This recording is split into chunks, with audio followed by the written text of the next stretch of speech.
Turn it up, clocking out, driving home, or just turning on. We got the remedy for the daily grind, Monday through Friday.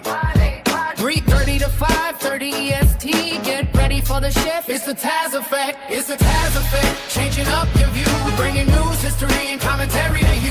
2 hours of power, 5 days a week. It's the real talk and the truth that you see. Yeah. Tune your dial, clear your head. Listen up to what's being said. Yeah. Hey. Kick it off on Mutual Aid Monday. We're giving back. Helping the community, you're staying on track. And Tuesday rolls around and the studio gets blessed. It's Talk About It Tuesday with the smoking hot mess. From the middle of the week, we're leveling up your brain. Prison Wednesday is here to break the mundane. Surprising guests who enhance the whole world. Watch the knowledge and the stories get unfurled. It's the Taz effect, changing up your view. Bringing news, history, and commentary to you. 2 hours of power, 5 days a week. It's the real talk and the truth that you see. Now Thursday hits and the lines open wide. Hey. No placeholders here, nowhere to hide. Think about it Thursday, yeah, the mic is all yours. Call in, chat live, just open up the door. And just like that, the weekend's inside. We're wrapping up the weekend, we're doing it right. Fun News Friday is the ultimate news party. Coasting you into the weekend, feeling good and hearty. 3:30 to 5:30, making your daily check. Lock it in, turn it up. You just... Good afternoon. Thank you for joining me here for the Taz Effect, daily news in a way you did not know you could use. For those listening in over the radio airwaves at GCPR.live and those listening in through our Android and Apple app, thank you for tuning in. And for those listening and watching from all around the social media sphere, hey, how you doing? So glad you could come through. Let's jump right into it. Trump cancels signing of bipartisan housing bill demanding voter ID provision. After Congress advanced a bipartisan measure to improve housing affordability this week, President Donald Trump Sr. abruptly canceled a signing of the bill that was scheduled to happen at the Capitol. The House bill aims to increase supply and make homes more affordable and was heralded as a major win by both political parties.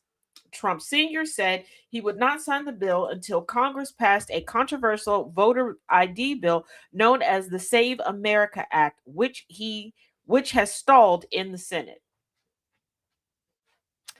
What was that they were saying about the weaponization of the government against Trump? I don't know about none of that, but I sure do know about Trump weaponizing the government against all the rest of us. Consistently. Unabashedly. Unapologetically. So screw what our representation is doing because we asked them to do it. So are you going to... What pillow blanket combination are y'all going to use this time that you roll over for Trump? Because are you going to contact your representation and tell them, hey, you did a good thing. This is what we wanted. Because this is the bill that said corporations cannot just come through and buy up properties and neighborhoods and then jack up the rent and charge you whatever. Let's keep going. President Donald Trump Sr. on Wednesday canceled via Truth Social a scheduled Capitol Hill signing of a landmark bipartisan housing bill that leaders in both parties had heralded as a win. If you are a Republican, here is your time to shine. If in your district, your senator or your House of Representative member is a Republican, this is your time to shine. This is the time. Call, text, send an email, send snail mail at them on social media and let them know, yes, you did a good thing. We need and want this housing bill codified into law. Remind them, hey, in Congress, y'all are the ones with the power. Go tell Mushface what to do. Okay? And running over to tell him what to do may bode better in our favor than you originally thought. Take a listen. This fat fuck has been taking an experimental weight loss drug that no one else has access to in an attempt to keep his sleep apnea, pulmonary hypertension, and congestive heart failure from killing him sooner. I'm a physical therapist with a doctorate in my field and 14 years experience working in home health care, treating geriatric patients, many with sleep apnea, heart failure, pulmonary hypertension, all the bullshit that he has. Lizzie Lawrence from Stat News has learned that Eli Lilly and the FDA have allowed one person to gain access to the drug, retatrutide is its name, through the FDA's Compassionate Use Program, a pathway that gives patients with serious and immediately life-threatening medical issues access to experimental treatments. Let me make sure you caught that. They're letting him use it because the patient has serious and immediately life-threatening medical issues. A senior clinician at the National Institutes of Health requested the drug to treat the patient for refractory obesity with obstructive sleep apnea and pulmonary hypertension, a severe version of the disease. Lawrence reached out to the White House for comment before publication. They said no comment. After publication, they said, it's not President Trump. That's how we know. It's fucking President Trump. They are trying to address his NUSI-related sleep apnea, congestive heart failure, and pulmonary hypertension primarily through weight loss. And the reason they will go to these lengths is because this motherfucker eats shit all day long and famously hates exercise. This lets us know that he should weigh roughly 300 pounds at the least, if not for taking an experimental weight loss drug. But let me be clear, you are not looking at a classic sleep apnea patient. His sleep apnea and pulmonary hypertension is a result of his congestive heart failure. His heart is in such bad shape that it has resulted in systemic disease upstream from his heart, which is why you have the swelling in the feet and ankles. Many heart failure patients cannot lie flat on their back and sleep because their internal organs push up against their diaphragm and they cannot take a deep enough breath to actually go to sleep and remain asleep. This is all a result of his heart being shit, and they're trying to address the issue from an angle that he'll actually put up with, which is a weekly injection. At this point, he's on 62 days of borrowed time. Who did he borrow the time from? The rule of law in America. And when his obstructive sleep apnea should have obstructed him permanently, been impeached, or they should have finished the process of invoking the 25th Amendment. Thank you for your attention to this matter.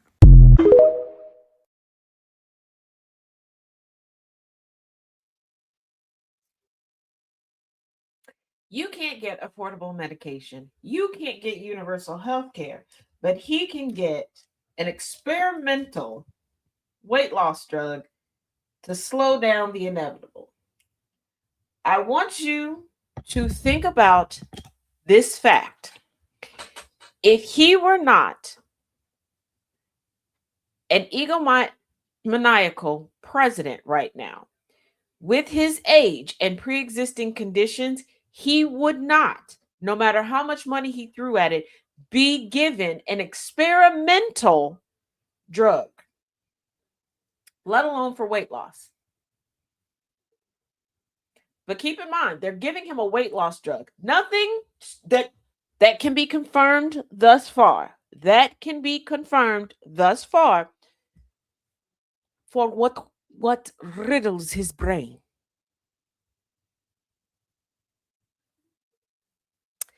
So yeah. Hey, DJ. Now, y'all remember the UFC fighter that called Michelle Obama a man, right?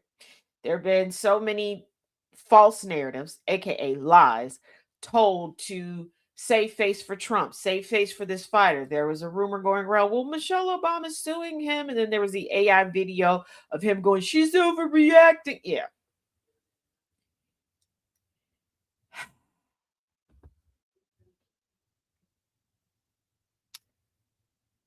When you sit back and you let a subset of a subset of a subset of society reign supreme, This is how we get here.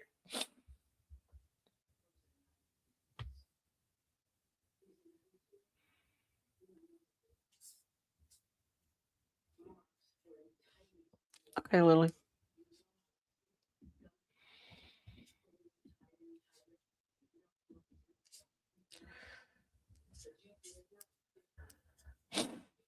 All righty, hold on.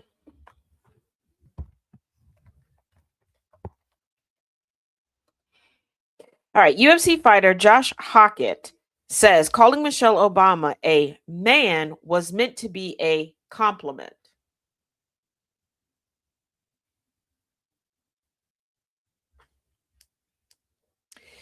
UFC fighter Josh Hockett says he didn't intend his Michelle Obama is a man comment to be an insult. In fact, he claims it was meant to be a compliment.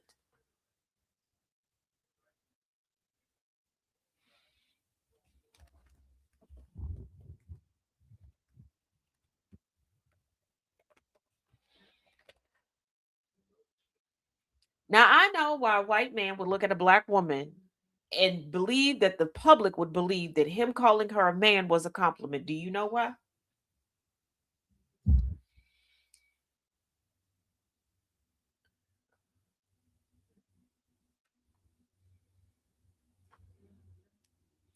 I thought I was giving her a compliment, he said in an appearance on the Ariel Helwani show. When Helwani expressed skepticism and began saying he didn't think anyone viewed it as a compliment, Hockett continued, Michelle Obama being a man, it's like she knows how to deal with adversity. She knows how to work hard like a man when the times get tough.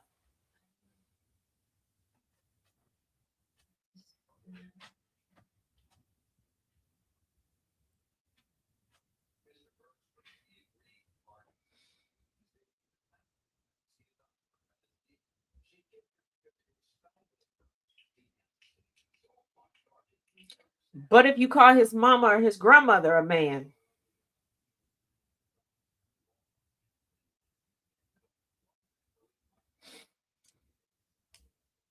I thought it was the perfect opportunity to show the world how great this country is with freedom of speech. You could have said anything,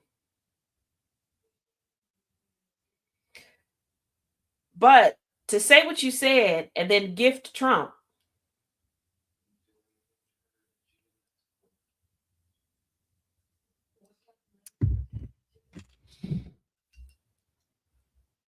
you go somewhere else in the world and you say something like that and you die. First of all, I'm going to need, hey, folks in the US, okay? Because you can't go nowhere else. Let me explain something to you. The United States is not the freest place on the planet. It's not. It tries to market itself that way, but it does a piss poor job because the United States doesn't really know what freedom is.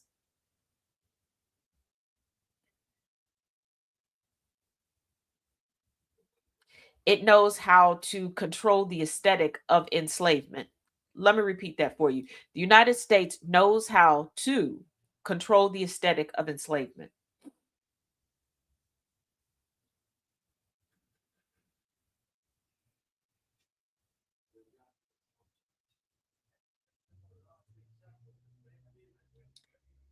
He's poorly trying to backpedal because he didn't think that he would get criticism for saying that at the White House. Because let's be real, he could have said it at any point in time. You could tell if you watched it that he had been waiting to say that. It's kind of like a kid when you tell a kid, hey, if you get good grades and you do all of this, that, and the other on Friday, I'm gonna let you say cuss words. Baby, they thinking the whole time for Friday. Oh yeah, I'm gonna say this. I'm gonna say it like this. I'm gonna look like this. I'm gonna do it like this. Say that's what he was waiting on. Because if it was just a matter of freedom of speech, he could have said whatever. He thought that it would go over way better and he would have more people defending him because he said it at the White House with the current sitting president and everybody else all around. I want you to think about something. And actually, here's the thing. This is what I want you to think about. I want you to think about the aesthetics that was sold during White Trashapalooza. Okay? This was a casual sporting event. Casual sporting event. Okay? But everybody from this regime showed up looking like they were going to a board meeting. And before you go, well, that's just par for the course. Nope. I want you to look at other invited guests. I don't think enough of y'all caught the imagery that they were trying to put forward. Because let's not forget the BS that was floating around when Barack Obama was in office. They said that him and his homeboys would be doing cookouts on the front lawn of the White House, and all these baby mamas was going to pop up and all this other stuff, right? But it happened for Trump. So, of course, on a stuffy night, they're there in suits and uncomfortable, all these things. Because they needed to present to you that UFC was highbrow. No different than the current narrative that's going on with the MLB for the 1 millionth time, where they're denigrating a black man for having a blow pop on the field. They need to put certain imagery in front of you. Like, oh, they're in suits. So it makes it classy. What was that TikTok trend? What's classy if you rich, trashy if you're not?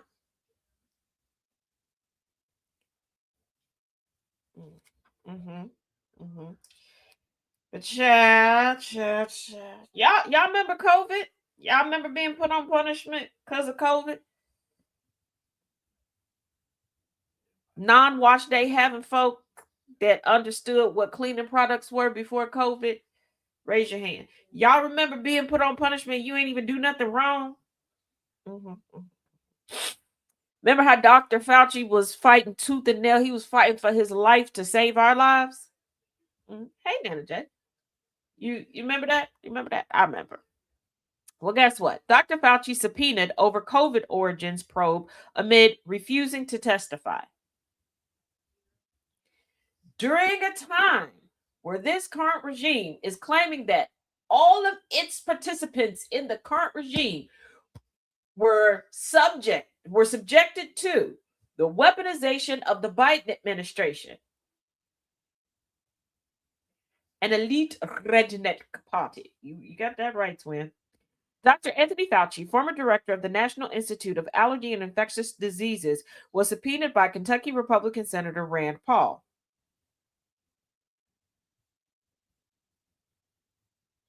And y'all want to make me feel bad because of how I choose to protest Rand Paul. The same Rand Paul that did not want to go through the proper certifications and recertifications to remain an optometrist under the official board of optometry. So he decided to create his own. I just want to sit that there with y'all. I want to just sit that there with y'all. Paul accused Fauci of dodging a previous commitment to testify before a Senate committee chaired by the Kentucky Libertarian. And don't go, I thought Rand Paul was a Republican. He is. I've told y'all 1,000,001 times. The Republican Party is an amalgamation of multiple factions. And you can be a libertarian and also be a Republican. Because of how the United States has, I guess for the sake of conversation, we'll call it lesser political parties and how they decide to name themselves, it's easy for people to get things conflated. Ideologies with political parties and the fact that they can be both. Last week, Anthony Fauci notified us that he will not voluntarily testify before the Senate Homeland Security and Governmental Affairs Committee, even though he had previously agreed to do so, Paul wrote on X on Monday. The fact that we're allowing this stuff to go out on X is ridiculous. Yes, I did hear MAGA Mike at the line his butt off at on Capitol Hill today. The subpoena is the latest in a long string of clashes between Paul and Fauci. So, Paul said this on X. Therefore, today we have issued a subpoena for him to publicly testify. Y'all won't even make Jim Jones show up for his subpoena.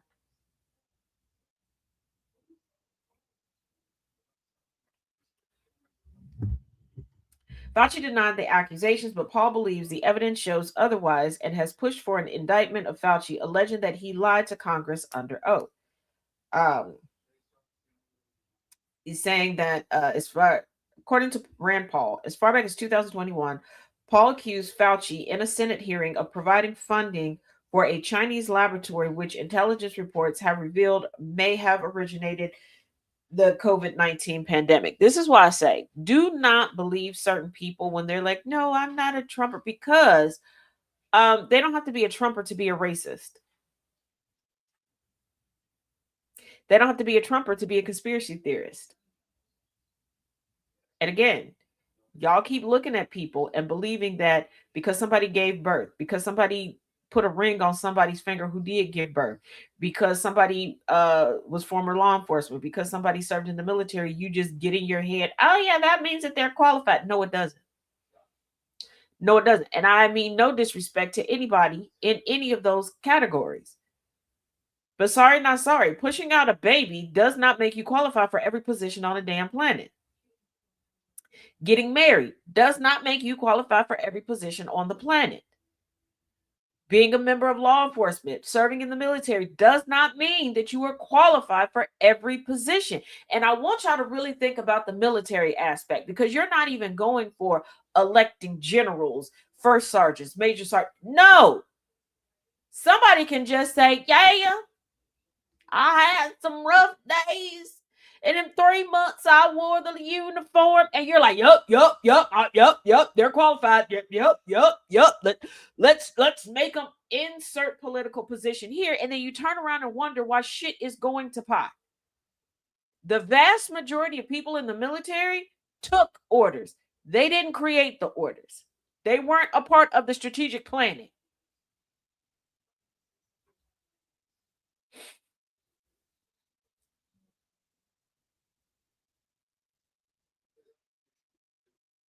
And no, I'm not trying to denigrate anybody who served in the military. I'm stating facts.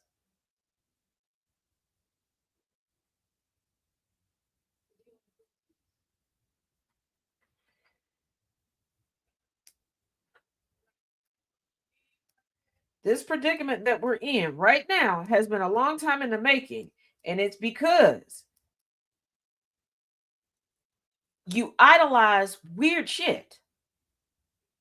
It's no different than the small town adage that, the state championship football captain now owns a car lot. And everybody goes to him because, yeah, he got to be qualified to be able to do. Why? How did throwing a football translate into being able to sell you something reputably?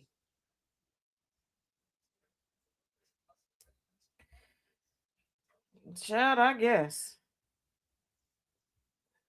Let's not forget, wackadoos have been known to serve in the U.S. military. People have gone into the military sane by societal standards, have come out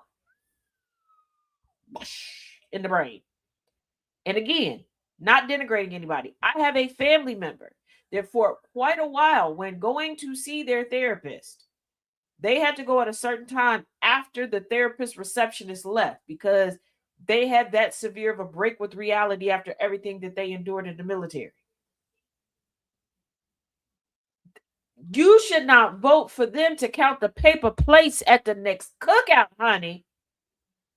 Let alone look at them and go, well, we do need a senator. Let's get that one.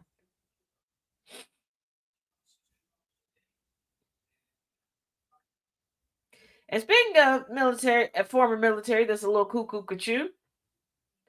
Ex-Trump intelligence chief Tulsi Gabbard repeated talking points from leader of cult-like Hare Krishna group.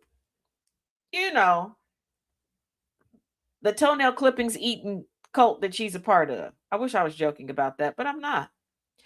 A sweeping Washington Post investigation raises alarming questions about whether Tulsi Gabbard, who until last week served as Director of National Intelligence, overseeing the entirety of America's intelligence gathering apparatus, was operating under the influence of an eccentric religious leader and his breakaway Hare Krishna group. First of all, we've been knew this. We've been telling y'all this. Just like I need y'all to grab hold of the reality that Amy Coney Barrett is in a religious cult also, and she even confirmed with her own mouth before our own eyes to listen with our own ears that her brand of cult gives her as a woman a religious advisor that has to be let in on every aspect of her life, and her decisions are based upon the guidance that her spiritual guider or spiritual leader, well, I guess you could say intercessor, provides to her. See, when the dog whistle of traditional woman comes up, this is what they're talking about. Like, they will let you work as long as they can give you a babysitter. Yeah. Reporter John Swain reviewed more than 25,000 pages of emails, memos, and other documents shared with Gabbard by senior leaders of the Science of Identity Foundation, SIF, SIF, a group led by Chris Butler on Butler's apparent behalf. The documents were provided by a former SIF member for following a falling out with the organization. Swain found, so you knew that you were in a cult, and you were willing to chill in the cult till you couldn't have your way. I'll stop to point that out because I'm going to need y'all to stop overwhelmingly having a bleeding heart for adults in these cults. And I'm talking about adults that went in as adults and came out when they ran out of choices as adults.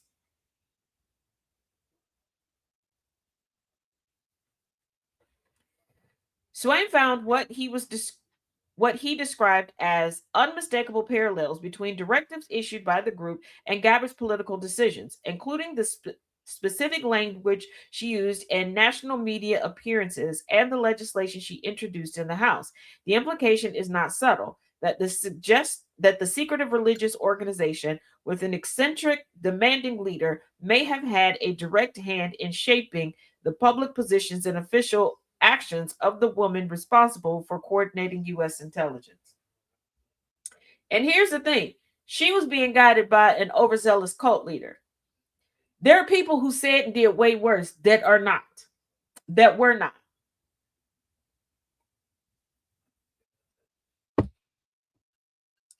And white people, come to the front. Come to the front, because I'm tired of these cults popping up. And then when we get a peek at the cult leaders, they're not charismatic. Y'all sit there, he was so charismatic. No, he's not. Not attractive. Not anything. They should be having you hanging on this mofo's words, just convincing yourself out of reality to give up everything for somebody that under any other circumstance you would run across the street and close your eyes and go, can't hear, because they look like something you should definitely be afraid of. They look like a wayward disease that leaped out of a petri dish and ran out of the lab.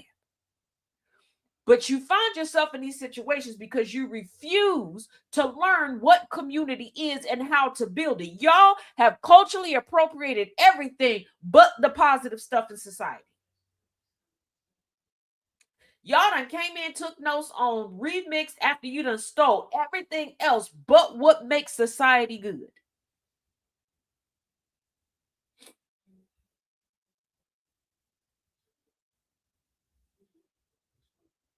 I can't with y'all.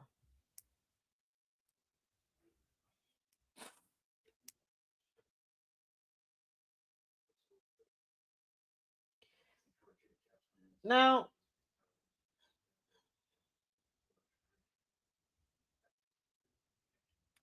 from one Trump-tacular mistake to another Trump-tacular mistake, Kristi Noem granted clemency to Mark Milk in 2023 while she was governor of South Dakota after he had already served count them, three, yes, that's three, uno, dos, tres, don't release it, decades of a life sentence for homicide.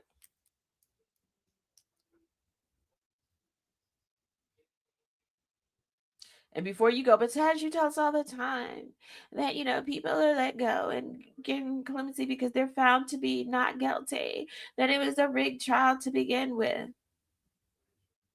I'm aware. Keep paying attention. Keep paying attention.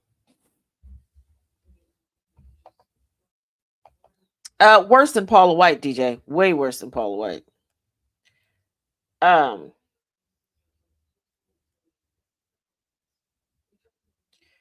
Oh, good grief.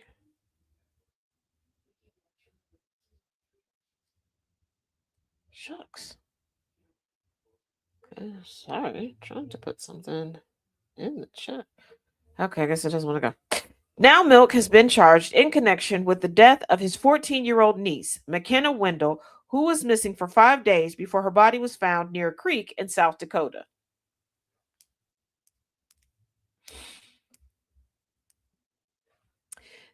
The case has renewed scrutiny of Noam's overall clemency record, since 12 other recipients of her 27 commutations have also been charged with new crimes. This casts doubt on whether or not South Dakota's clemency process was ever strong enough to protect the public in the first place. It's not. There really wasn't a process under Noam. It was, is he white?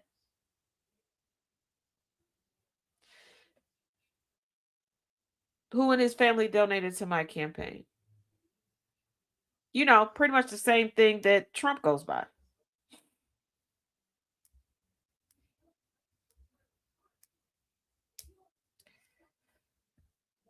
Now, was VP put it in the pullout, caught on camera with members of a foreign government, picture taken by a former government, giving a foreign official access to a U.S. laptop. And when I'm saying U.S. laptop, I'm talking about like property of the federal government, okay? And was he using someone else's cat card?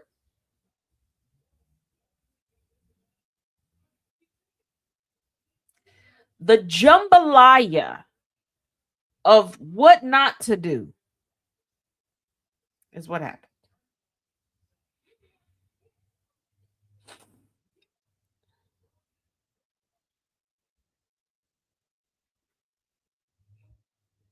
Yeah. Whether at work or at home. Okay. But especially at work, don't allow anybody else to utilize your credentials when it comes to technology. Okay. Hey, Harley. Don't do that.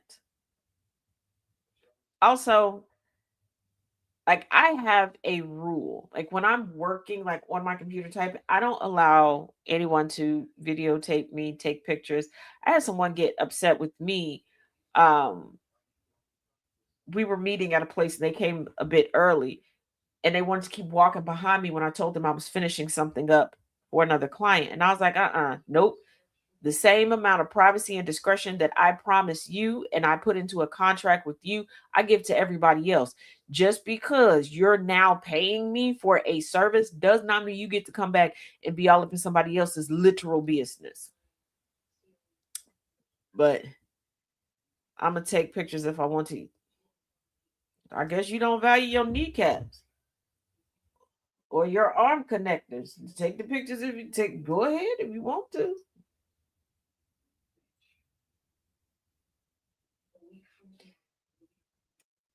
Go from slightly disabled to fully disabled.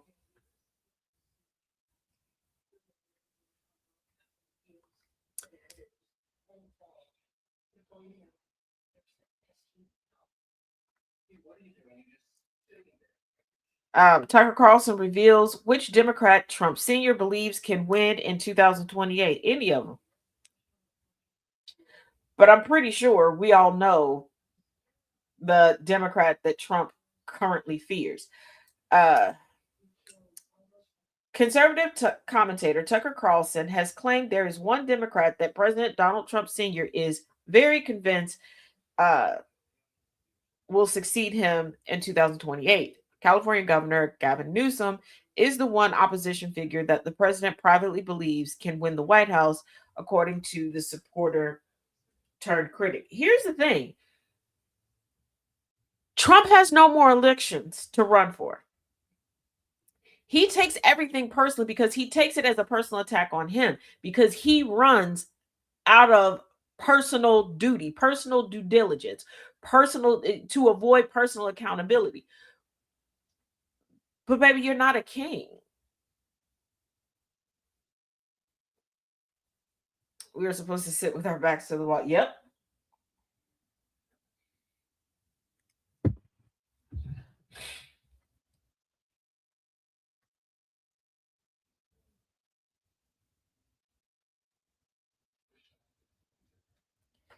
And also, I'm seeing far too many think pieces without any thought behind them regarding Tucker Carlson. Get offended if you want. I don't care. If you want somebody to lie to you about the news, go to Alan Parnas. Go to Aaron Parnas. That's you can get a good lie over there. Okay. I don't know why y'all thought that the son of Les Parnas would, but anywho, I digress. And Parnas goes in this conversation as well. Leaving a party does not mean that you're leaving the ideologies behind. Y'all keep looking at and propping up people and defending people, not realizing they didn't leave shit behind. Like, Aaron Parnas got criticized. First of all, a good chunk of people did not know that he was married, didn't know that his wife was pregnant at the time, no nothing. People like, I can't believe you criticized him. Why his wife is in labor? That mother wasn't in labor, and who cares? If your job is public facing and you consistently lie to people like your daddy, what you mean? Aaron Parnas will read y'all 3 headlines and then go, I'll break this down for you in my Substack. And the breakdown is reading to you the rest of the article. And y'all protect him like he's a broken-legged goat. You all's obsession with trying so hard to protect white-bodied individuals and still viewing white-bodied individuals as the end-all to be-all, the arbiters of intellect, is mind-blowing. I saw in the comment section the other day, a white woman made a video saying, hey, I don't know what's going on. I just know to listen to black women. Y'all up in arms. It was something to do with Caitlin Clark. Like I'm paraphrasing, but she was like, look, y'all mad at Caitlin Clark, but I learned in 2024, she ain't shit. She racist. I listen to black women. Y'all should too. That was the crux of her video. People in the comments section, people who look like me. Why don't you tell them about blah, blah, blah? She's been breaking it. Shut up. Shut up. Shut up. I ain't paying for news. I'm sorry. I appreciate people who can break it down. Yeah.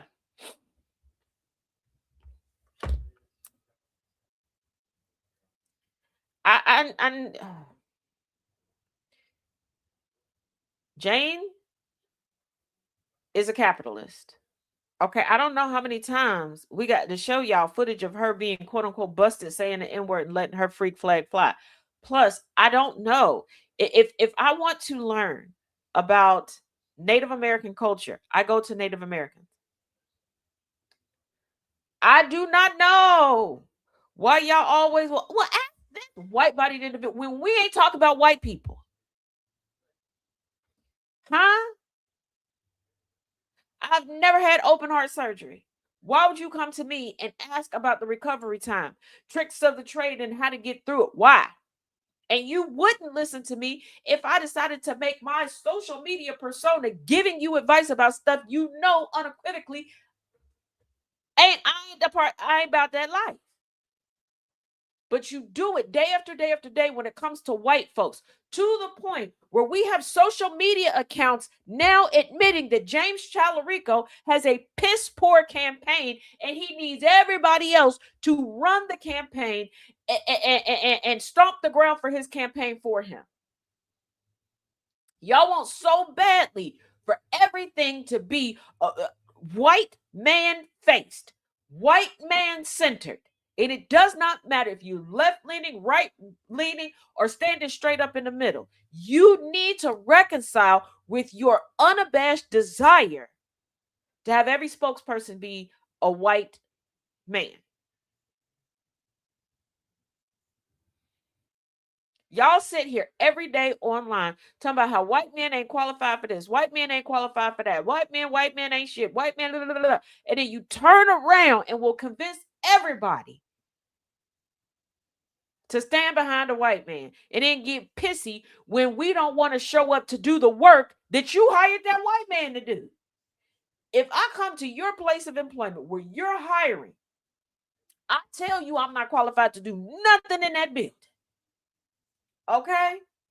I don't even give you an inkling of an impression that I'm willing to learn how to do anything. I don't even want to sweep and mop the floors. And you give me the job. You would fire me so quick if I got some of my friends to come and we walk around that building and go, hey, I need you to do this aspect of my job for me. Why? Because I don't know how to do it and I don't want to do it. But it's got to be done, so you do it. And I'm still collecting a check.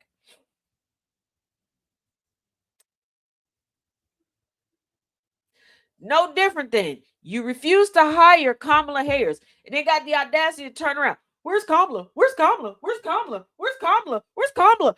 She's supposed to be the leader. You told her she didn't get the job.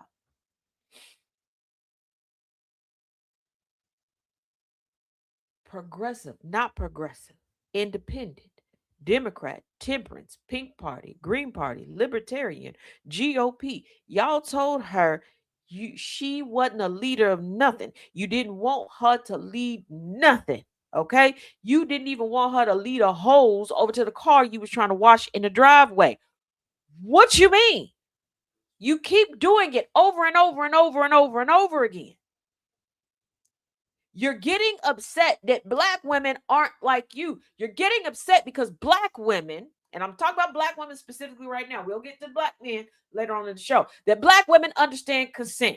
We understand that no means no. When you tell us, you're not welcome here, we're like, oh, say less, fam, say less. We gather our stuff and we get to getting. And you're upset that we're respecting the boundary you put up. But y'all keep saying y'all hail from the people that brought us salvation and civilization.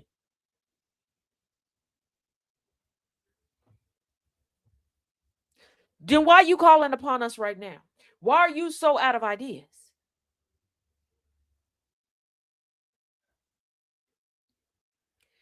And why do you keep trying to infiltrate black activism spaces, diverse activism spaces?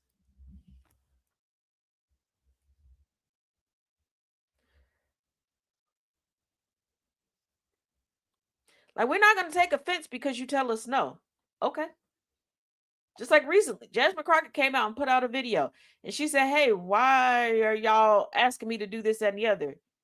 I'm not on the ballot. I won't be in Senate. You told me you didn't want me. Okay.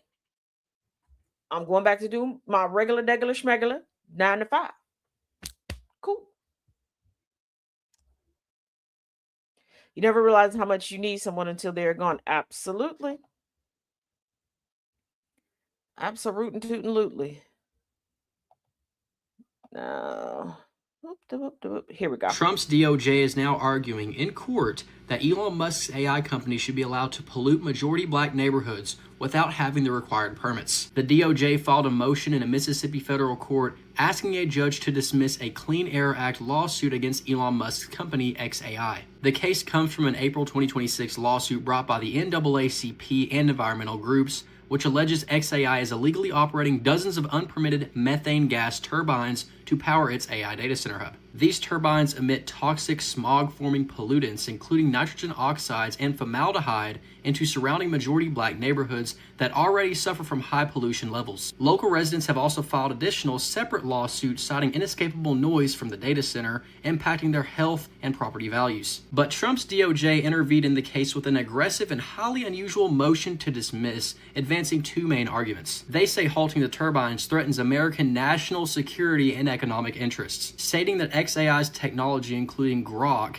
supports military operations for the Department of Defense, and these regulations and lawsuits could severely impact essential technological innovation. They're also arguing the federal government possesses the sole authority to determine environmental enforcement and can override or veto community-led citizen suits at will. This defense of xAI comes directly after SpaceX, which is xAI's parent company, launched a massive IPO boosted by billions in federal contracts.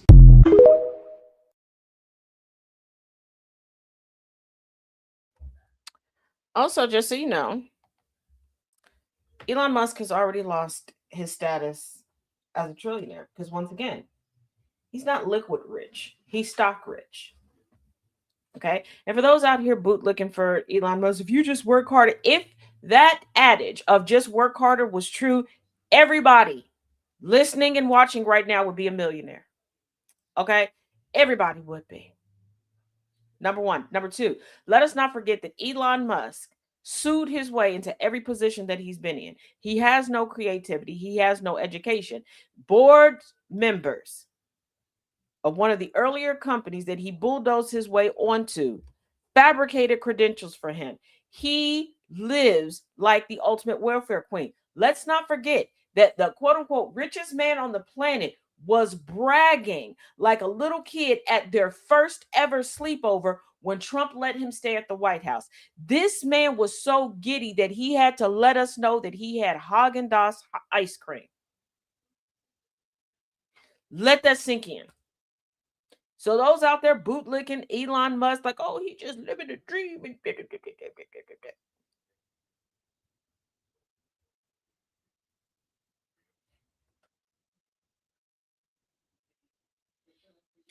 He cares about the label of richness, but he's living worse than the poorest of poor people. This is somebody who lived in a tent on top of a building, who lived on the production floor, and people are so like, well, he never stops working. He never starts working.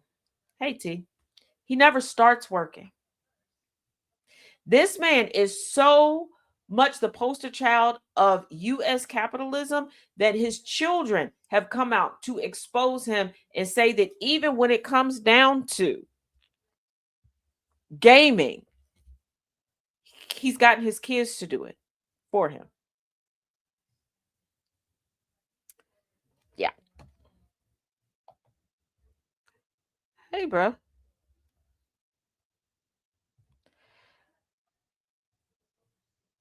And then there's this chap. Pay close attention. Yeah, Jake Lang walked out of jail this morning speaking with one of our photographers about that terroristic threat charge and his ban from the state of Texas. Far-right influencer and pardoned January 6th rioter Jake Lang walking out of Collin County Jail Tuesday after multiple arrests this month related to the Carmelo Anthony trial. Why am I the one being mistreated by the justice system? Lang's most recent charge, felony terroristic threat. According to an arrest warrant affidavit obtained by Fox 4, Lang was identified on video outside Anthony's trial, saying he'd kill Carmelo Anthony with a shot to the head. Lang was charged by the Texas Department of Public Safety. It was working with the Texas Fusion Center, proactively monitoring threats seen on social media related to the trial. The judicial tyrants have gone drunk with power. This wasn't a, hey, if I see you outside, we can tangle. It was I'm going to take a headshot and end it right there. And then he, according to the PC affidavit, doubled down. Criminal defense attorney and former Collin County prosecutor Rebecca Pearlstein is not connected to this case. A judge reduced Lang's $1 million bond to $250,000.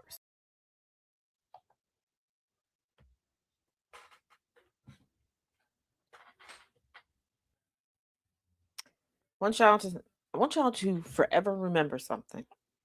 Biggest argument surrounding this case is that nobody should resort to violence. Carmelo could have just got up and walked away. The violence, that's so low IQ. The people who are saying this are silent about the violence that Chud put out there, making a ton of excuses regarding the violence that Jake threatened And he knew he could say it and get away with it because that is the wet dream of non-deconstructing white-bodied men everywhere.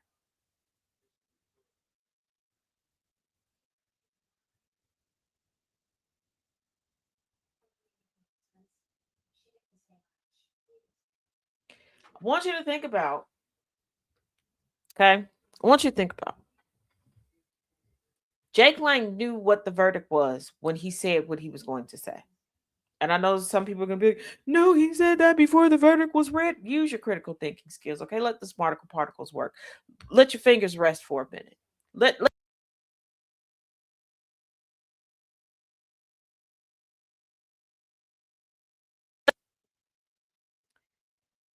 And he knew in his heart of hearts he could say what he said in Texas and get away with it because look at everything that's been happening. What he did not bank on is the publicity behind it. See, we're in a time unlike any before. We can see in real time the truth as it unfolds. A lot of these people of yesteryear got away with it because it would only be a handful of witnesses. And by the time those witnesses would have said anything, every place else would have been saturated with the original narrative because they had it ready to go, ready to hit the presses.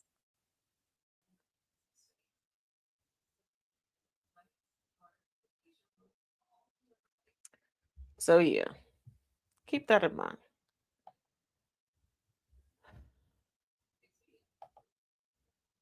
And I also want to, before we go into our next segment, leave you with this. The current sitting felonious president of the United States says that the Iran war helped him realize that there are no limits, none, to his power. Be careful who you protect. Be careful who you protect. Now, got a little intro for you all, and then we're going to get into Wisdom Wednesdays. Touches I'm sparking the night, guiding us into the light, exercising the mind so bright, smart echo particles take flight.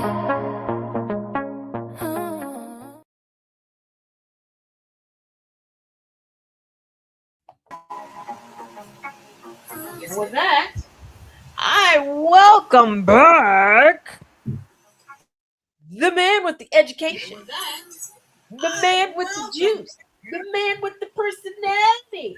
I know him as Elijah. You know him as Professor Moriarity. How are you today, darling? Professor Moriarty.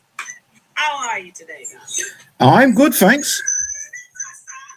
I'm not too bad. I've had a busy day, but I'm okay. Good. Now, starting off, a lot of people I think are confused as to what Outkast Nation is. So why don't you take a moment to explain to people what Outkast Nation is? Okay, so it's people who have been isolated in society. It's people who felt they haven't had a voice. It's people who felt they haven't been represented. And it's about time that us who have been treated that way, who have been marginalized, speak things in a way that's undiluted, unfiltered. And I believe in both entities I'm in, but especially Outkast Nation, that it's the outcasts who speak, that it's the outcasts who shall rise. It has even been written, the meek shall inherit the earth. The ones who need to take over societies. One of my favorite videos of all time is Mosh by Eminem, where you see him guiding the outcasts of society to rise and take over the presidential household and change laws, policies, and procedures. And that is what I'm about. The outcast, the marginalized, rising up and changing things. The Outkast Nation is about us who have been silenced, us who have been marginalized, us who have been separated, made to feel that we have to sleek in the shadows. But what you need to understand is through that comes an entity where we can gain influence because we know where the shadows are. We know where the hidden people are. And we who are part of the Outkast Nation have the ability to speak up and change things because we know what needs to be said and how it needs to be said and why it needs to be said. We have a power now.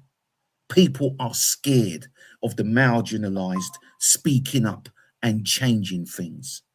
And like you may have been seeing in the last few times, let chaos reign. Let the outcast villains rise up and demand change and create it. It's about time. Yeah. Angry Sorry, wants to I'm know. quite passionate about this. Oh, I know. Angry wants to know, are you bricked up, sir? Yes, absolutely. Absolutely.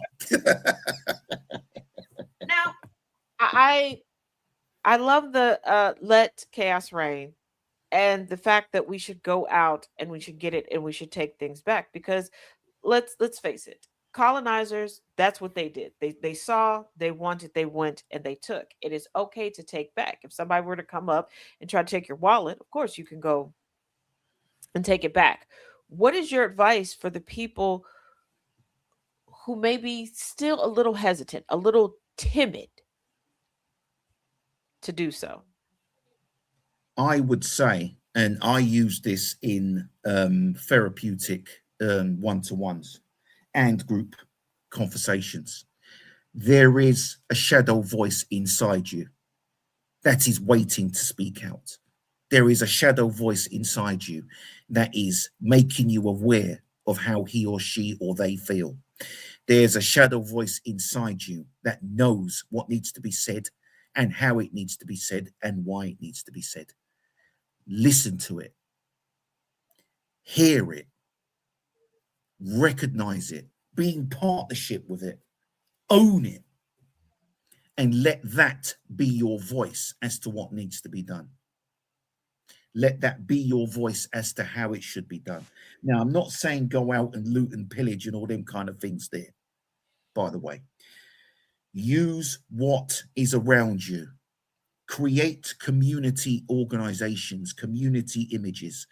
Create in those entities representatives of mental health, of legal representation, of community programs, food banks or community food kitchens, you may call them over there, housing, tenancy managed organizations, professionals with lived experience of the situations are about. I'm even of the opinion that in the UK, for example, there's all these politicians who come from schools like Eton and Cambridge and all these kind of things. Fuck that. Get rid of them. Have the butcher, the baker, the candlestick maker be the voices of what should be done, how it should be governed and why, because we know the price of a loaf of bread and that, and how we can make food last. If you haven't heard an argument about Mary Jane Rottencrutch and what's going on in a neighborhood, but you can tell us how we should live, something's wrong there somewhere. I think we should rise up and own our inner selves. I wasn't always like this. I was a quiet one who hid in the corner and didn't say anything, but I did a lot of listening. I did a lot of researching, and, you know, I did a lot of wanting to do something, social justice. And then TikTok came about and I thought, screw it. And the Outkast Nation was just me saying, rise up, don't be outcasts anymore, be those entities that go out and demand change. I didn't know it was going to turn into this. I didn't know it was going to turn into an entity that led to people going out, canvassing on the streets, creating petitions to change the votes and all this kind of stuff, people creating community entities to help people. I had no idea. And I'm so proud of everybody who's felt the need to say, screw it, we're not outcasts anymore. We're going to change things. And yeah, I've been passionate about this for best part of a decade now. So thank you to all of those who are seeing this as something that, you know, needs to be done, and let it continue. And how can people be supportive? Okay, so it even if it's joining in a way where you're just observing what the rest of us do, that's fine. Raising awareness of what's going on in your communities, your nations, your towns, that's fine. Providing information on what can be done, doing, you know, sort of research and detective work to provide the rest of us with the impetus of what we can do, that's fine. If you want to be loud and proud and have something to say about it and raise the voices of what can we do about it, that's fine. Not all of us are able to speak out in the way I do, but if you want to be part of it in some way, even if it's in the background feeding into us and being part of the family we're creating, that's fine too. Now, what is the big... Oh, your sound's gone. Go on. I can hear you now. Okay. What is the biggest misconception that people have regarding you as a person? That I'm always angry, that I'm always ultra serious, and that I'm scary. I'm scary when I need to be scary. And I can have a sense of humor. I can have a sense of fun. And maybe I should show that more. Me and Thomas has been arguing about that for, well, years now. And I'm trying to eat that out a bit more and more. It's coming out when I join in the Sound of Coffee, for example, and things like this. I'm not always serious and scary, I promise you. Well, Sarah said you reeled her in, so, you know. But you and I have had conversations like because there are people who think that I'm scary. I know a lot of y'all listening and watching, like, people think that you're scary. Yes, there are people who genuinely think that I'm scary. That if I pop up, like, I am what goes bump in the night. I don't think so. I don't think so either. But what is one thing you wish people knew the most about you, and what drives you? What drives me is helping people to be the best they can be. What drives me is creating things around them which enable them to be better themselves. I provide interventions, so somebody could come to me and be at rock bottom and not know what to do and have severe mental health or even some mental health and copes with it with whatever they need to do to soothe. I will work 150%, and I believe there is such a thing, because if you're giving all of yourself and then you find that extra bit more, that is possibly above the 100% that everybody else gives. I also believe failure is not an option. I will not stop until that person becomes the best they can be and then can say to me after months, sometimes it's been years, do you know what? I've got this from here, but thank you. I will contact every organization, every entity that I can, and nerdle them and nudge them and nag them until they do what I want them to do to help an individual under my service. I will create hell. It's now come to the point where there's certain organizations, when they see my email, the words that come out of their mouth, oh, we better fix up. That's what I do.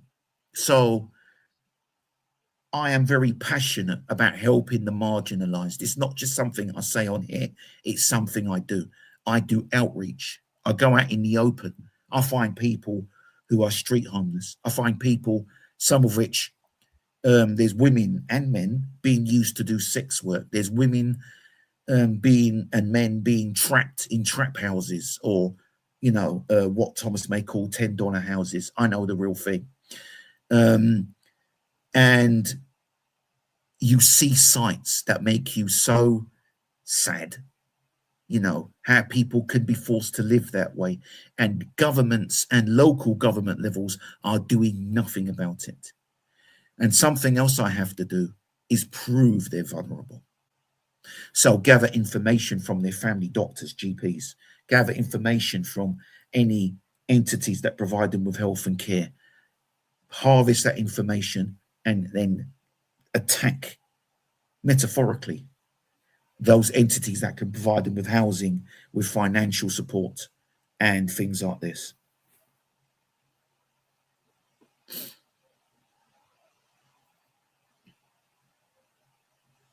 Ooh, it's frozen. Difficulties. It's frozen. On. I can see you on here. I'm on. I am I've reconnecting got. right now, but we do have a question. Yeah. Do you have a question coming in from Michael Pruitt? We do have a question. And I'm going to refresh while you answer that question. Okay. Yes. I was a child. And I was abused. And it made me realize that I felt the most hated I've ever been. I felt the most separate I've ever been. And I went for years thinking I had to target those that hurt me. I had to target those that did what they did. I had to target those that groomed me. And I used to watch horror films and things like this and dream about doing things, but I didn't. I went for addiction. And what it made me realize, those experiences, is that I could use that lived experience years later down the line to help people. I could go into those spaces where I used to go and find the people that need help. I can speak to the people and they can look into my eyes and see I've been there. And I understand that there are people who may think they have to turn to the dark, and there are scumbags who do disgusting things and use these experiences as an excuse. I can tell you, you don't need to do that. You can use your bad experiences and think, if I want to recover, I had to go for recovery for substance use. I had to go for recovery, and I'm still working on my mental health. And use those skills and experiences, and they are skills and experiences that you pick up going through trauma, but use them for the power of good, of helping those who are needed. That's what I call outcast ideology.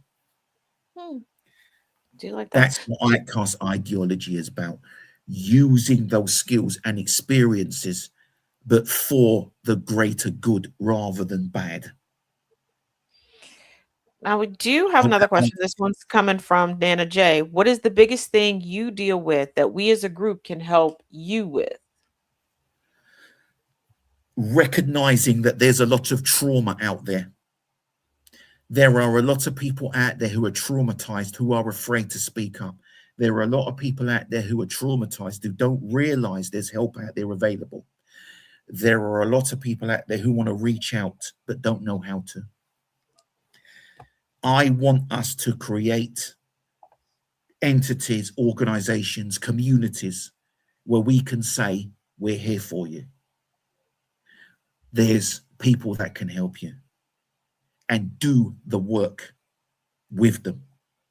I want these organizations Outkast Nation to be recognized as something that can use social media to spread awareness, but also if you connect with us, we've got the ability with real community organizations to do something about it. I also want us to have the ability to contact our representatives.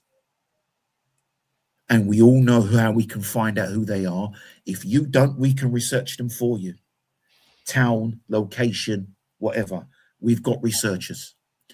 And then identify the representatives, put together a list of do's and don'ts and what you want. And then we can say for you, this has to change and why. This is what I'm about. Create real change. Now, being a Black man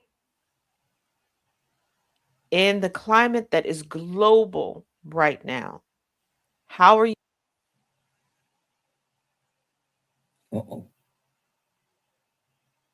stay safe? Did you say how can people stay safe?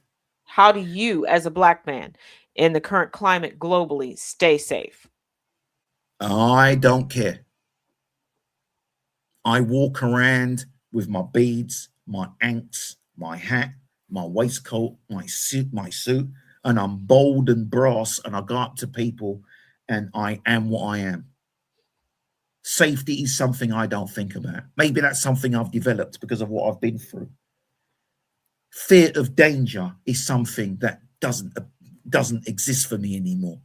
Walking into those outer echelons of society, the outer paradigms of existence in those alleyways, highways, and byways we're all about, to find the people that need help is something I do all the time. And what's loved is now I can tell you I lead in those spaces. The local police, the local police teams, the local community enforcement officers follow me. I lead them into those spaces and say, I'm here to find the people that need help. You hang back with your handcuffs and whatever it is. Let me speak first. And then I'll go to the people and say, okay, here's your choice. You sit in front of me. You give me an idea of what you need help with. You give me your contact details so I can reach out and identify help for you. Or if you want to be bad man or bad woman, you deal with this lot. What's it to be? And in some nations around East London, small parts, I'm known as the general for that reason, because I lead the troops around to help people. And if there's anyone in East London, yes, it's me. So fear, you can't be afraid if you're going to go out and do the work and reach out to the people who are in these spaces where other organizations won't tread, who are in the spaces where people talk about safeguarding and fear and things like this and won't go into these spaces, but the people we're looking for get lost. I will walk in those spaces proudly, and the people have a respect for that. And I speak in a way where I don't come across as governmental or anything, or fed in any way. I'll tell them straight. I was in that space, and I will prove it by giving them life experiences and life stories, lived experience to prove to them I know where they are, but I know how I can help. Okay, we have another one coming from Michael Pruitt. How do you end the feelings of revenge? I recently had memories come back to me, and all I feel is vengeance. Okay, I know where that comes from. If you have been through severe trauma and it goes back decades, years, to a place where you were relatively young, you develop something, the inner self, the shadow self. It's also known in some therapeutic circles as the inner child. Have a conversation. Sounds weird. Use a therapist. There's something called somatic therapy. There's also something called parts work, where, and you may have seen the video where I did a recent toing and froing between me and a shadow self with a filter, where you're having that conversation, you're recognizing the thoughts that are coming through, you're honest about it. Identify the hurt self, identify better self. And also know this: the people who did what they did to you, even if you faced them, and I saw this recently, Cole Cutsbrand, please watch him. There's a duet I did, and he said, peace comes from knowing that seeking revenge is something that is wrong, something that I'm paraphrasing, something that will eat you alive, and something that will ultimately cost you. And even if you had the chance to face the people that did what they did, even if you said to them, be sorry or else, they're not going to do that, because ultimately they're weak. They're parasites. They prey on what they perceive as weak. What you can gain from this is being better. My example is this.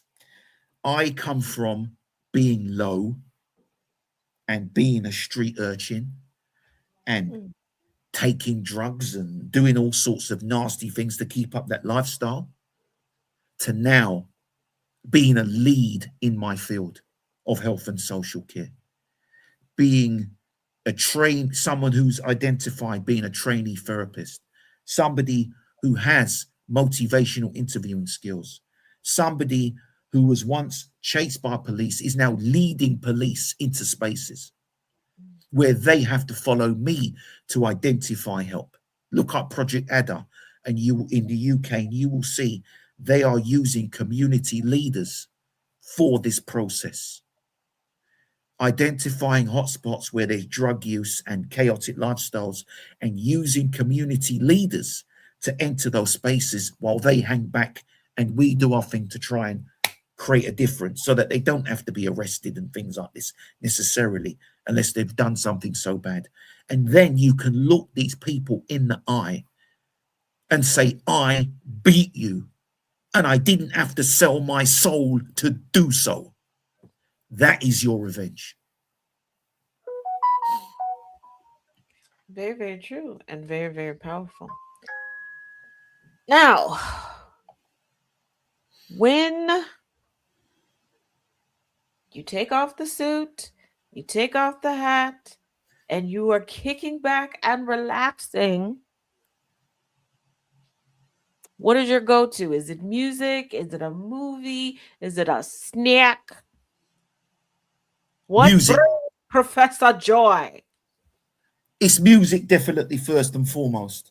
And it depends what I want to G myself up to. I mean, there was a song recently I listened to, and it's called Can't Be Touched. It's by a boxer turned rapper. And when I want to go out and feel I'm going to kick ass, I listen to that. I listen to Mosh by Eminem. I listen to trance music. I listen to some hip hop. I listen to ghetto gospel, all kinds of things. I even listen to Hans Zimmer. You know, yeah. I even listen to, I'm quite eclectic. I listen to Hans Zimmer. That tune Time, for example, love it. So it depends what mood I'm in. I also like the written word. I like reading. I like verse, not necessarily poetry, because there is a difference. And I like to learn a lot. And you'd be surprised what I find funny. people getting smashed up. You know, I used to watch martial arts films, right? There's a bit in Enter the Dragon where Bruce Lee jumps on the guy's neck and you hear the crack. That shit makes me laugh. I'm sorry. There's a bit where in Nightmare on Elm Street 3, The Dream Warriors, Fred Krueger turns a guy into a string puppet and then cuts the strings and he falls down. Love that shit. I was a guy in the back of the cinema laughing his head off while everybody else was going, who is that guy? Yeah. All kinds of things. Maybe you should start calling me the Mad Professor. I don't know. You know what? Island Boy Pundit said you all are one and the same, and Angry has popped in saying, "Roy Jones, I can't be touched" is one of my lifting songs. Of course. Oh, absolutely, brother, absolutely. I love that. It's just that. Yeah, it's just eclectic with the music and the just an all-around renaissance man. We see. I try. Now, as we move further into 2026, what goals do you have for the rest of the year? Being on the way to becoming a full-blown therapist, creating community nations and creating change worldwide if possible, and creating things where dictators get toppled, where people can stand up and challenge in the way that's never happened before, where people can say, we're not having it. And to you well-meaners, you are followers. You are sheep. You are the ones who let these things happen. You are the ones who let the people like DT47 come in charge because you don't want a strong black woman to take over, because it will remind you that you are weak. I want you to be outed and exposed as the cowards that you are, and let the outcasts rise up and show you for who you are and say, we're the ones who are going to create change. Step aside, get out of the damn way. That's what I want. Let chaos reign. Think of The Dark Knight. I ain't Batman.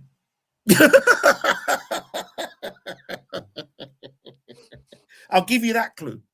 I'm Heath Ledger in this shit. Yeah. Now, there's some people who I think don't understand what you mean by a well-meaner. So would you mind explaining to them what you mean by that? Well, I'm being kind. What can I say? It's those liberal, white, leftist people who say, yes, we're progressive. Yes, we want change. Yes, we want, things done where dictators are there and there are allies. And I will use the word allies because to me it's a swear word. But then when it comes to identifying who could really create change in the most powerful manner, oh, it don't look like Michelle Obama. Oh, it don't look like Jasmine Crockett. Oh, it don't look like Kamala Harris. Why? Because it's a strong black woman who'll tell you about yourself and you don't want to hear that. They're the well-meaners I'm talking about. The ones who will say, yeah, but, and find excuses, right? And I'm going to say something that's controversial, but fuck it. Excuse me. I'm killing you, Small. Sorry. When I hear about Be the Bear, I'm all for saying it's all men and all this. I agree totally. But when white women talk about Be the Bear, they are talking about the polar variety. They are talking polar bear shit. They know that somebody once asked, if you had a choice between a bear in the woods and a white woman, who would you choose? And the majority still said they picked the bear.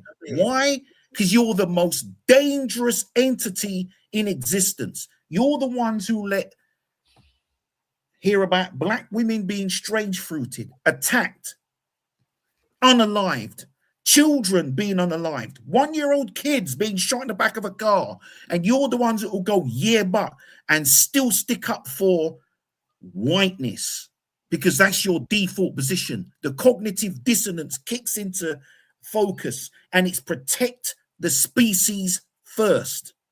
You're the Wilninas I'm talking about. It's the difference between covert and loud, obvious and hidden.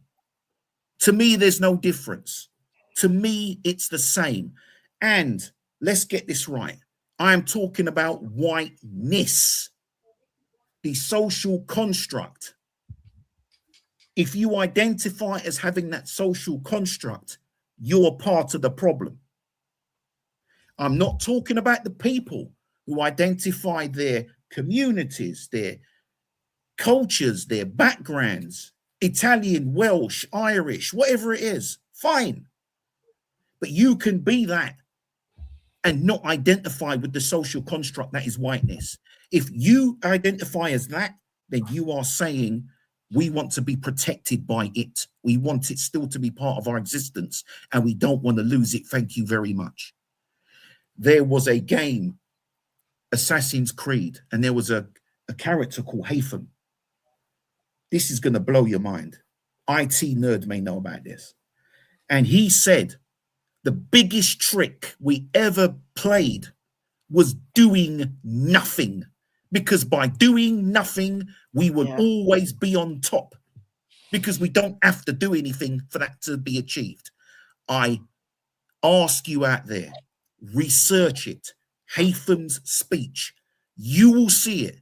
One of the most, I mean, I'm a gamer as well. One of the most useful game series in existence that tells you the actual truth, and I hope I'm not advertising, is the Assassin's Creed saga. Research it. Wait, so you out here gaming? Oh, of course. Oh, of course. Yeah, streets, taking it to people. Okay. Mortal Kombat. Hey, get over here! Come on, man. Come on, man. That was a killer. Yes, Mandy, he is totally cool. I'm trying to get everybody else to see how cool he is. He is cool. He's very cool. Y'all just don't know. Y'all just don't know.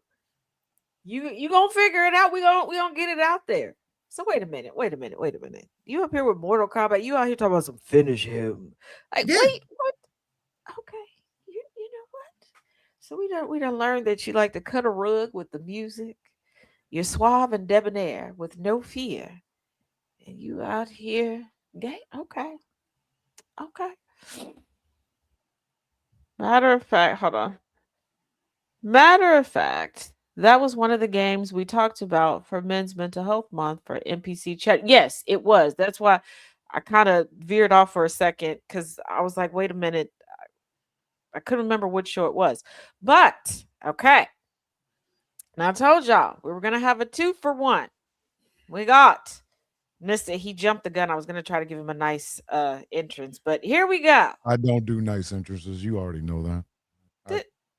Oh my God, this has never happened. Be quiet and let me give you a giant entrance. Listen, hush. I'm a wrecking ball. And I'm Miley Cyrus. You don't know. You can't. You can't put it. You can't put a dress on a wrecking ball. You can't do that. Does not. Wrecking ball just come in and like ah. Anywho, listen. I told you I was going to be a 2-for-1. I knew that this was a good idea on paper. In reality, there's no telling where this is going to go now. Heathens. I would say y'all been behaving up until this point. That would be a lie. So the villain bishop is here with us today. Hello all. I'm gonna kick it off like I kicked it off with the Moriarty. Well, they know that you game and you the comics and all of that good stuff. Yes. Yes. So when all of the things come off, all of the things, what relaxes you? Then we're gonna get into the nitty-gritty. What relaxes me? Bagging and boarding common. Bagging and boarding common. I've been going through some shit the past couple of days, and one of the things that I did to really just relax myself was I had a big ass pile of comics. I got 100 boards and 100 bags, and I just bagged the dog shit out of them and just put them in a box and put the box up above. And it was so relaxing. I was rewatching Invincible, and it was just bagging and boarding. I understand. Your brother from another mother said edibles. That too, but you got to work to that. Like I tend to like Mondays and Tuesdays, I tend to just edible and just be relaxed, but I do it for work on Wednesday. We need to talk, sir. Why do we need to talk, sir? Because if I remember correctly, somebody wanted to take me on a crack tour, and I'm not ever gonna. Most friends will offer to give you a party. Most friends will offer to take you someplace you've never been before. This man decided to make a party out of taking me to crack dens where he gets to say people. I get to laugh at it, and we get to film it. Are you new here? Nothing. No, I'm not. Here is no, I am not new. Regular. That's the crazy part. I've been here. Now, in all fairness, what is the one thing people get wrong about you the most? Oh, good Lord. All right. I am not a narcissist. I am not a bully. I'm not homophobic. I have never done anything online to anybody that didn't have it coming to them in the first place. I don't go making enemies. I don't think I'm better than anybody, but I will tell some people that I am, because I am. I am a very loyal friend, but I have discovered that loyalty comes with a cost. It's never, and let me help you understand something.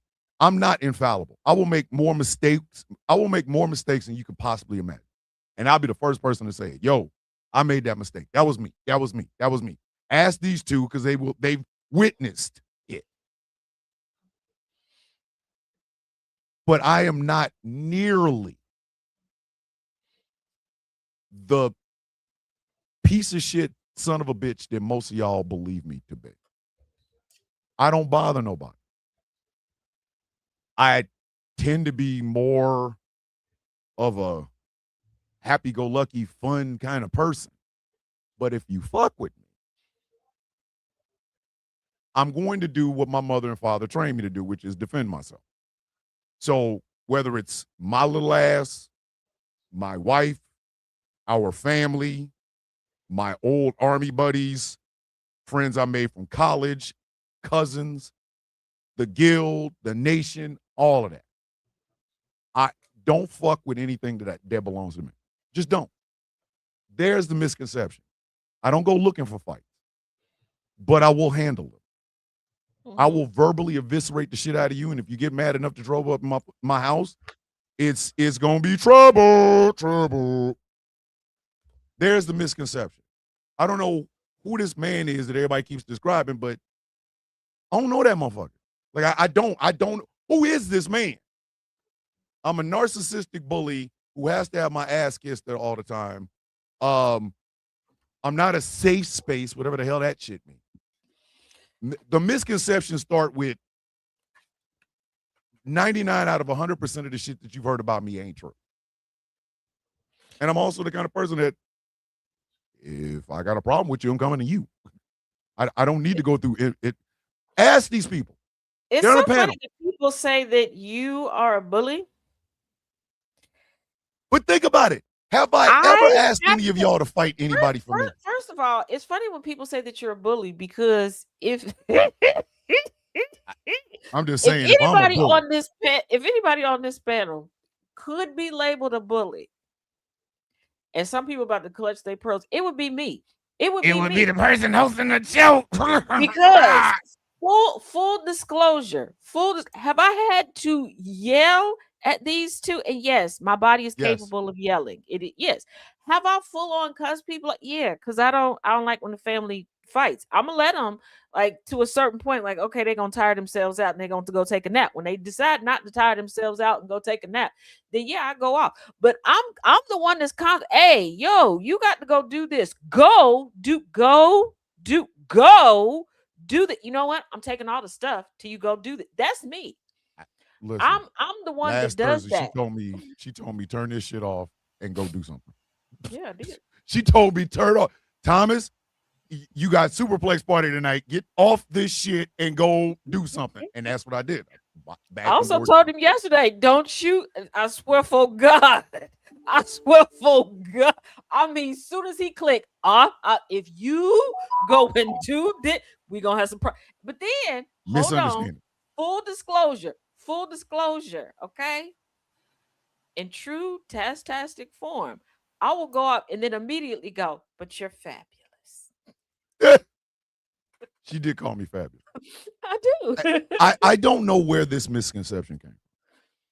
I don't hate white people. I hate racists. And if you got hit, bitch, I meant you. I am not homophobic. There are certain people that I obviously cannot stand, not because they're gay, but because they're assholes. I am literally a living, breathing embodiment of content of character. If you don't believe me, if you think I am making any of this up, ask the gentleman in the hat how we met. Ask him. I love telling this story. I love telling this story. But hold on. We basically started kicking ass. But it's not just that. And this is why I wanted this show with you two gentlemen. One, let me address this real quick. Dragon, I appreciate your apology. And yes, I am patient. Sometimes I'm more patient than especially the fellas up here would like for me to be. But I wanted this panel because I needed the three of us to be here at the same time. Because a lot of people have a big misconception about the three of us because of how we met. We did not get along, none of us, when we first met. No. Were we all standing on the right side of history? Yes, but we're three very strong personalities. Okay.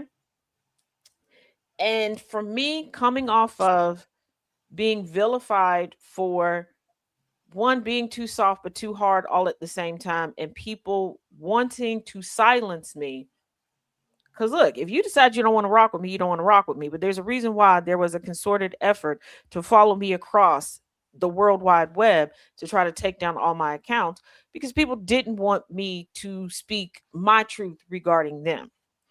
And I felt like I had something to prove. Like I was going to come in the room. I was the lion. I was going to roar and you were going to hear me roar.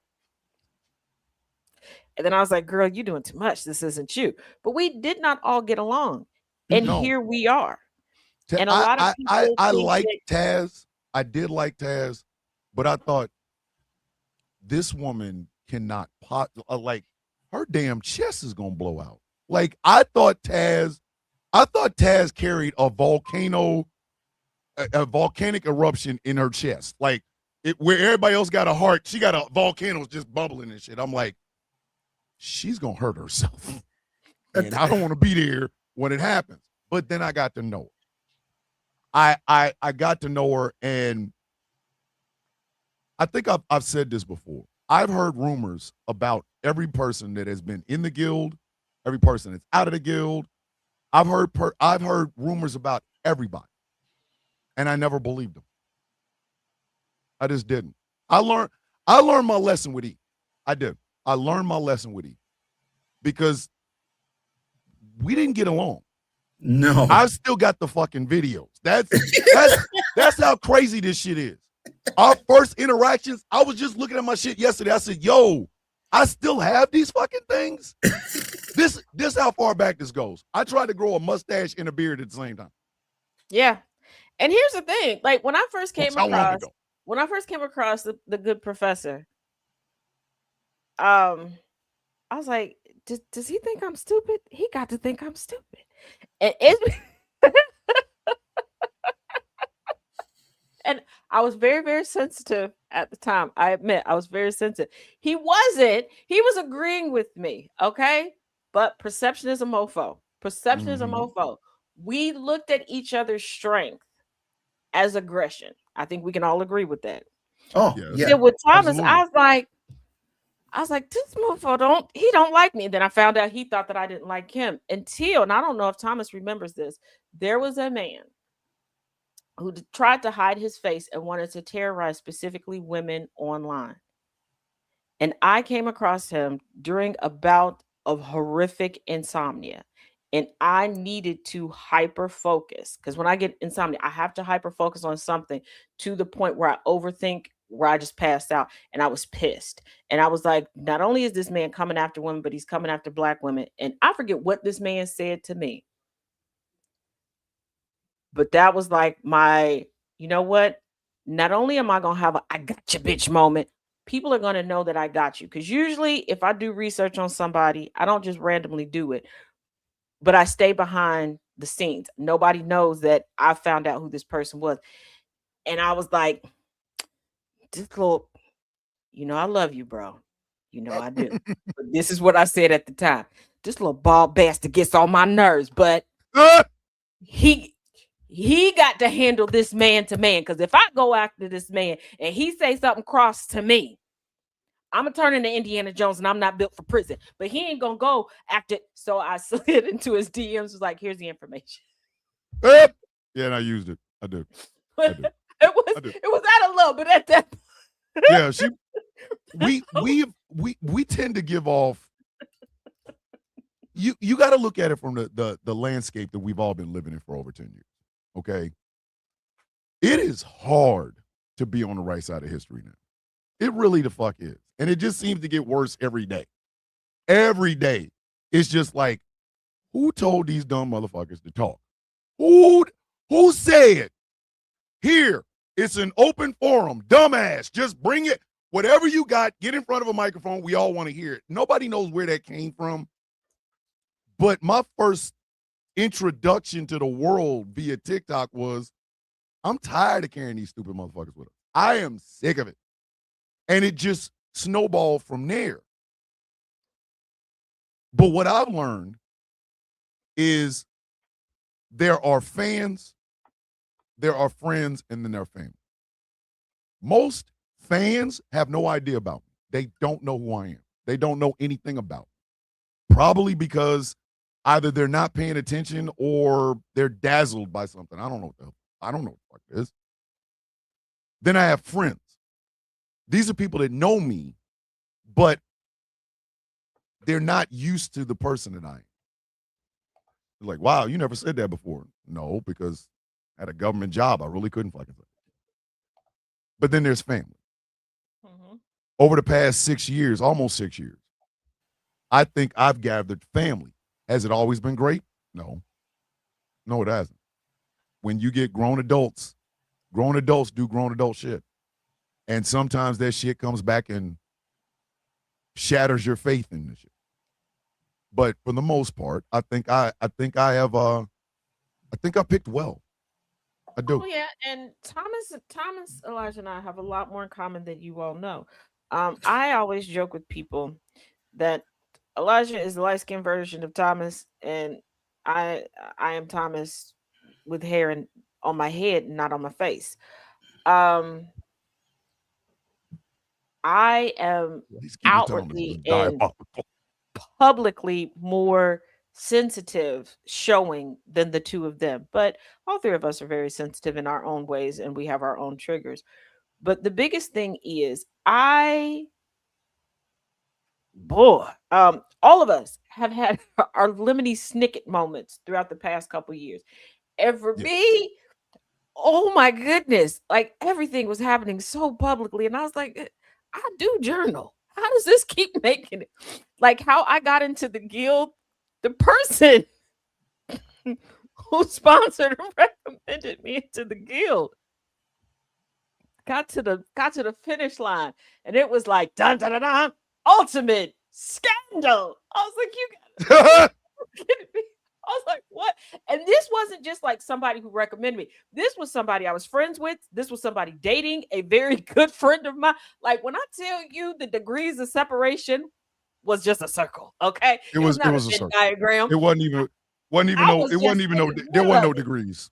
Wasn't no And damn I was degrees. just like, please, sir, don't think that I hid anything and that I did anything. Please don't. Then I was a part of another organization where stuff hit the fan because somebody was trying to throw cooter biscuit at everybody and nobody wanted the cooter biscuit. And then she's like, if I got to go down, this wench gonna go down with me. And I was like, I'm not doing nothing. And she was like, you get a cooter biscuit affair. You get a cooter biscuit affair. You get a cooter biscuit affair. And I was like, no, because that cooter biscuit ain't been refrigerated not once. I can smell it through the phone. Keep it over there. And I looked at Elijah like, please, still be my friend. I did not touch that cooter biscuit. Please and thank you. I am not responsible for that. Right. It was getting bad. And then we went through the series of crazy white wenches.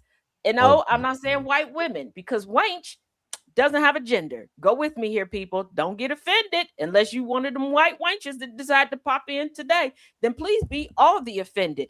Who for some reason think that I have the key to the gate to their no spots. I don't. And I don't want to know about the adventures of their no spots.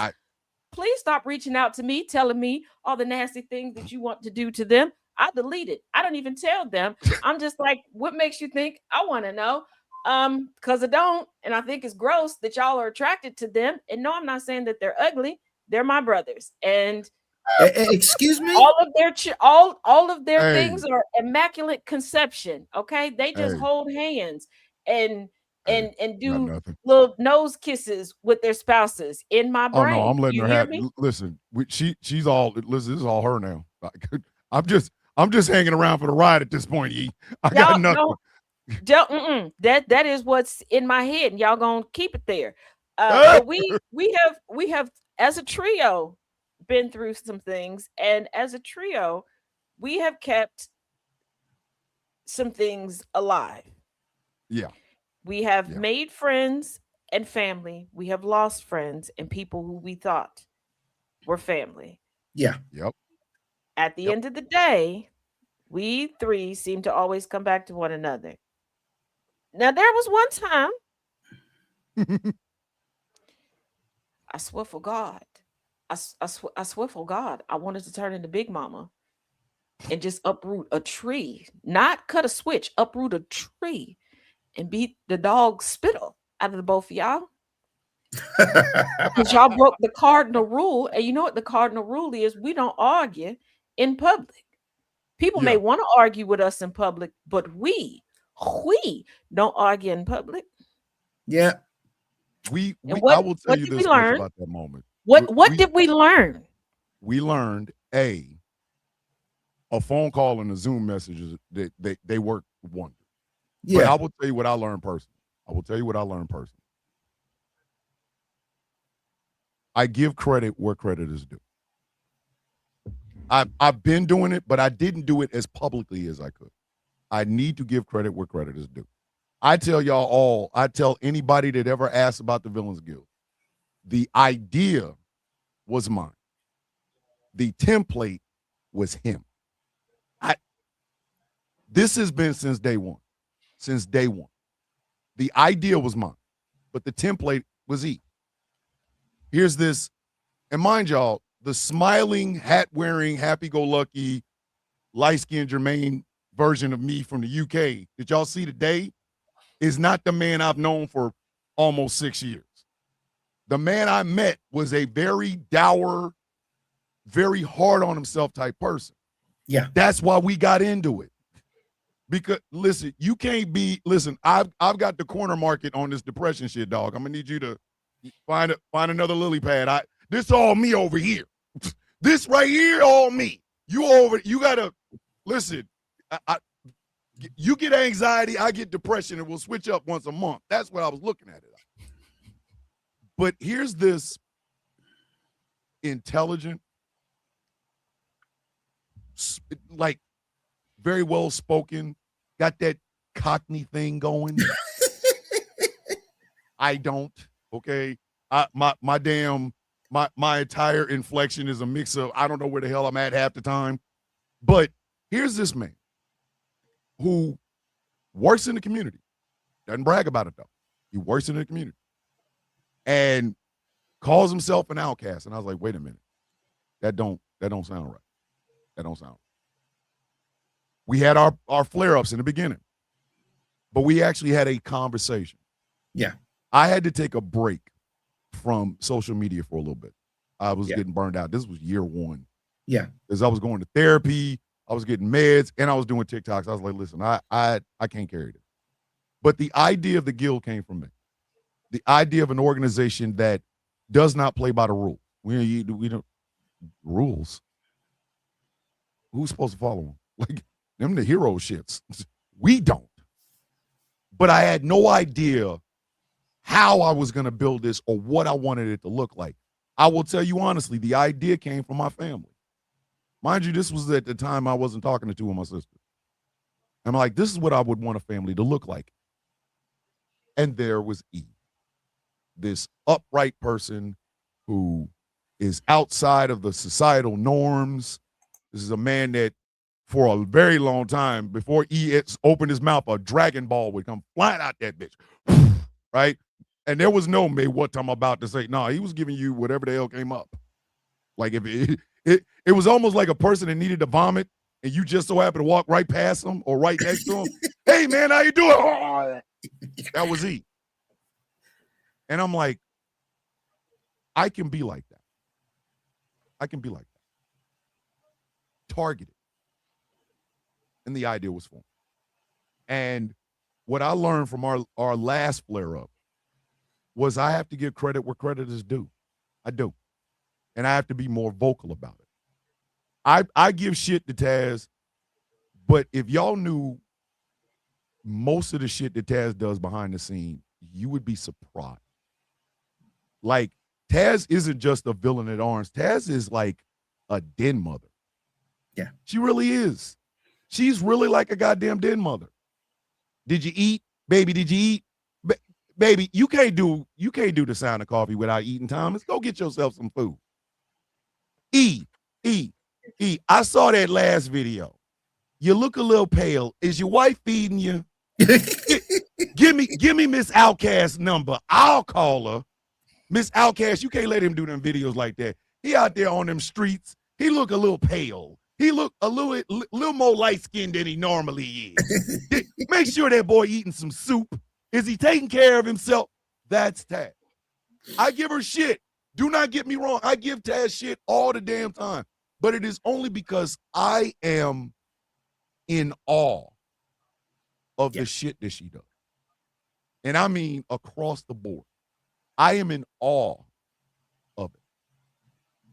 I give shit to Angry. But there wouldn't be any of this shit if it wasn't for him.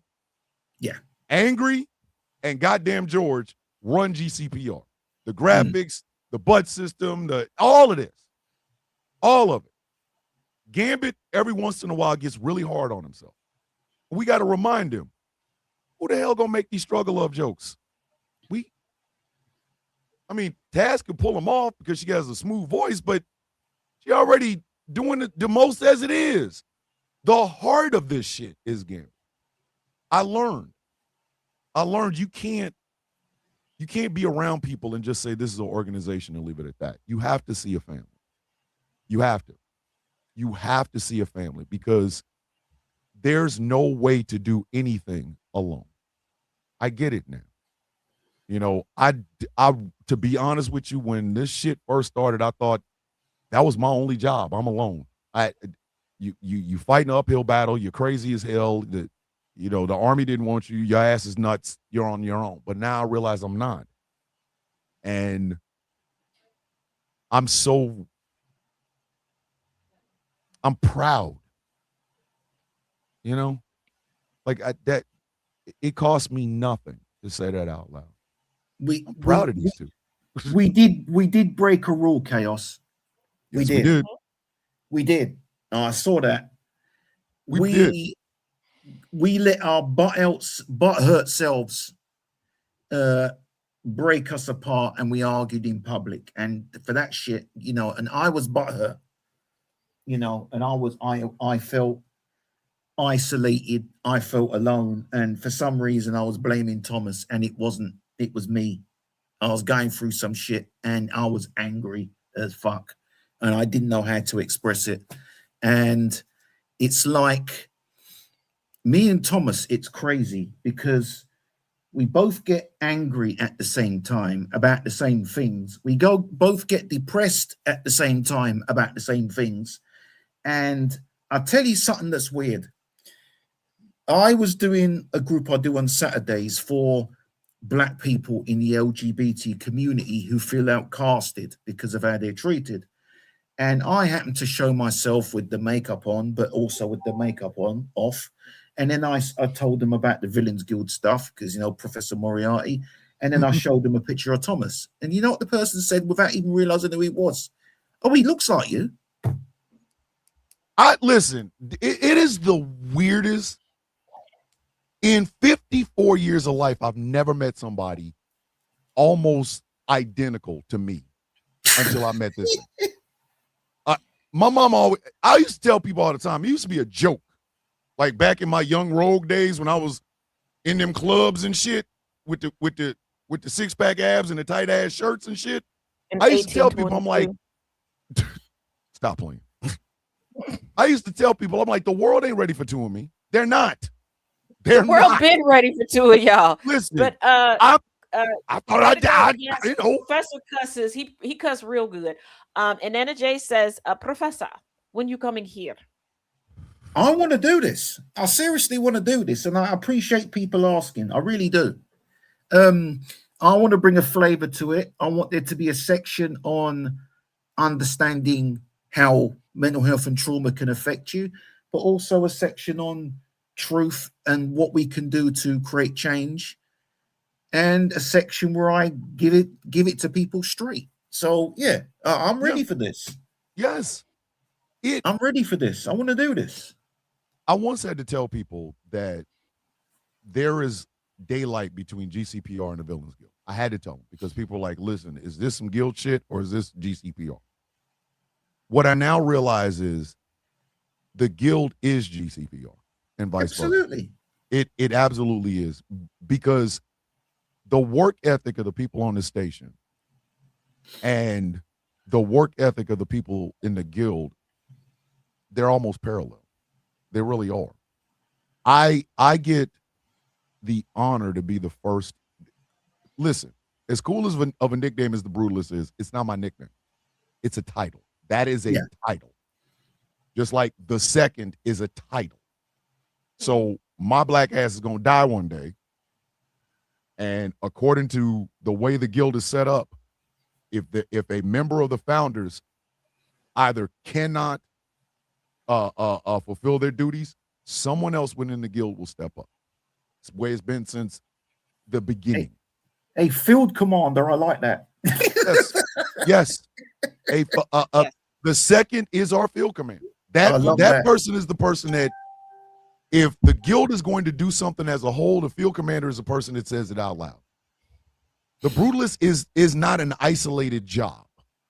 The Brutalist stands as the epitome of the three laws: authenticity, honesty, and fighting for those who cannot fight for themselves. Now, I've always said, if the day ever comes, a person sits in this chair and if they don't adhere to them three, get that some bitch up out of there.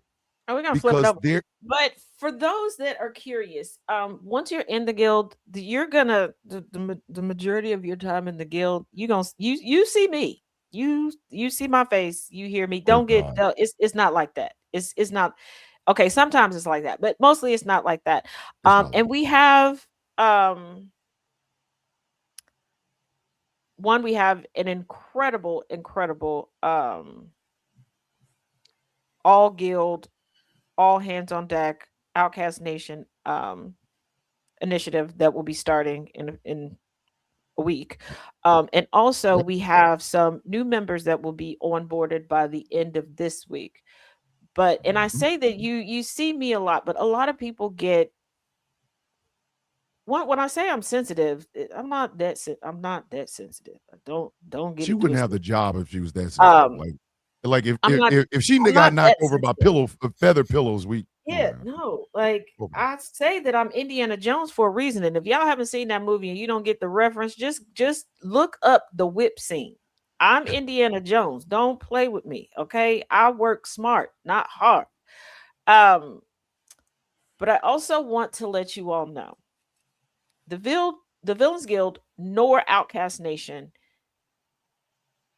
it's not a social club.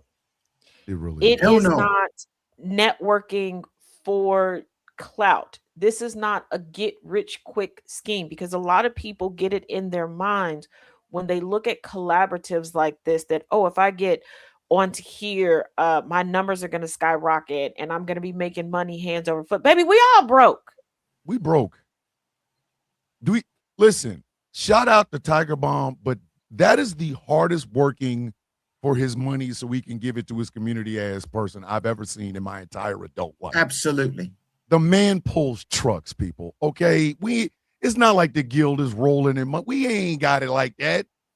We got a man who is literally pulling trucks. He's a former paratrooper jumping out of planes for whatever reason, and he's pulling trucks to stay in shape so that he can get donations so we can give kids school supplies and homeless Yeah. people food. And, we have, as much as y'all want to laugh at Dave the Viking, there's some bitches out there doing it. Like, there's no ambiguity about that man. If it comes to throwing rubber dicks, he throwing rubber dicks. But Yeah. he is out there doing There it. are a lot of people doing a lot of things, and there are times that for those watching and listening, do I get frustrated with y'all? Yes, because sometimes y'all are dumb as hell. Sometimes y'all are stupid as shit. I'm not gonna mince words. I am like the sister that you may not want, but you need. And to a lot of You really people, do. I am the mother. For those that have been around here since my first account, you know that there are a lot of people who will come into the comment section, whether we're live on air or a video or post that I put up that will refer to me as mom or refer to me as a name that's not Taz J. These are people who have adopted me along the way. And I'm saying this because of what Dragon said. One, I don't yell at anybody, trust and believe. But I get what you mean. I can be very passionate. But I say this because sometimes y'all need a stiff kick in the ass. Sometimes y'all need to be reminded that you're being full of shit. And that is what Outcast Nation and the Villains Guild is. And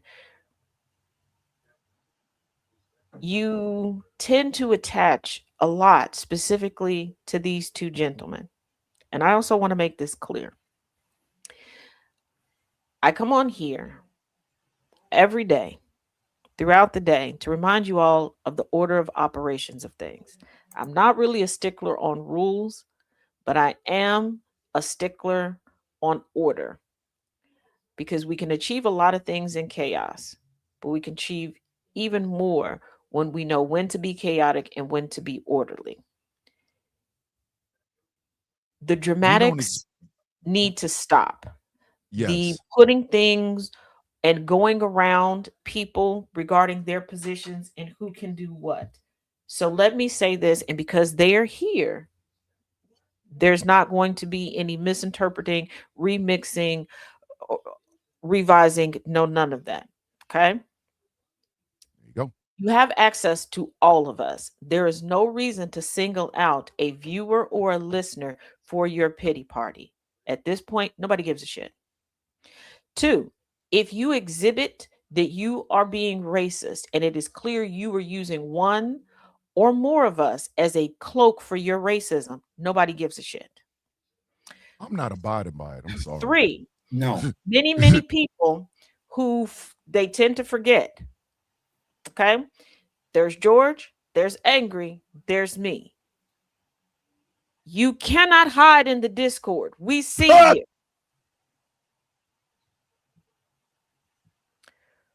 Hiding in the Discord. Four, Are they camping in the Discord? we are all nice. We are all kind. None of us are benevolent. Okay. That is for your chosen deity or for yourself if you don't choose a deity. Okay. We are not all encompassing. We are not all forgiving. Sometimes it's F you and never un-F you. It is what it is. In Okay. the forehead with a stiff jank covered in fuck you sauce. And finally, all of us are the result of parents getting together, doing the oochie coochie wally wally, and deciding to bring us into this world. And I say that because I'm not the parent of either of these men. They are not the parent of me. All of this trying to run back and forth to run tail that to one of us, I am going to be clear right here, right now.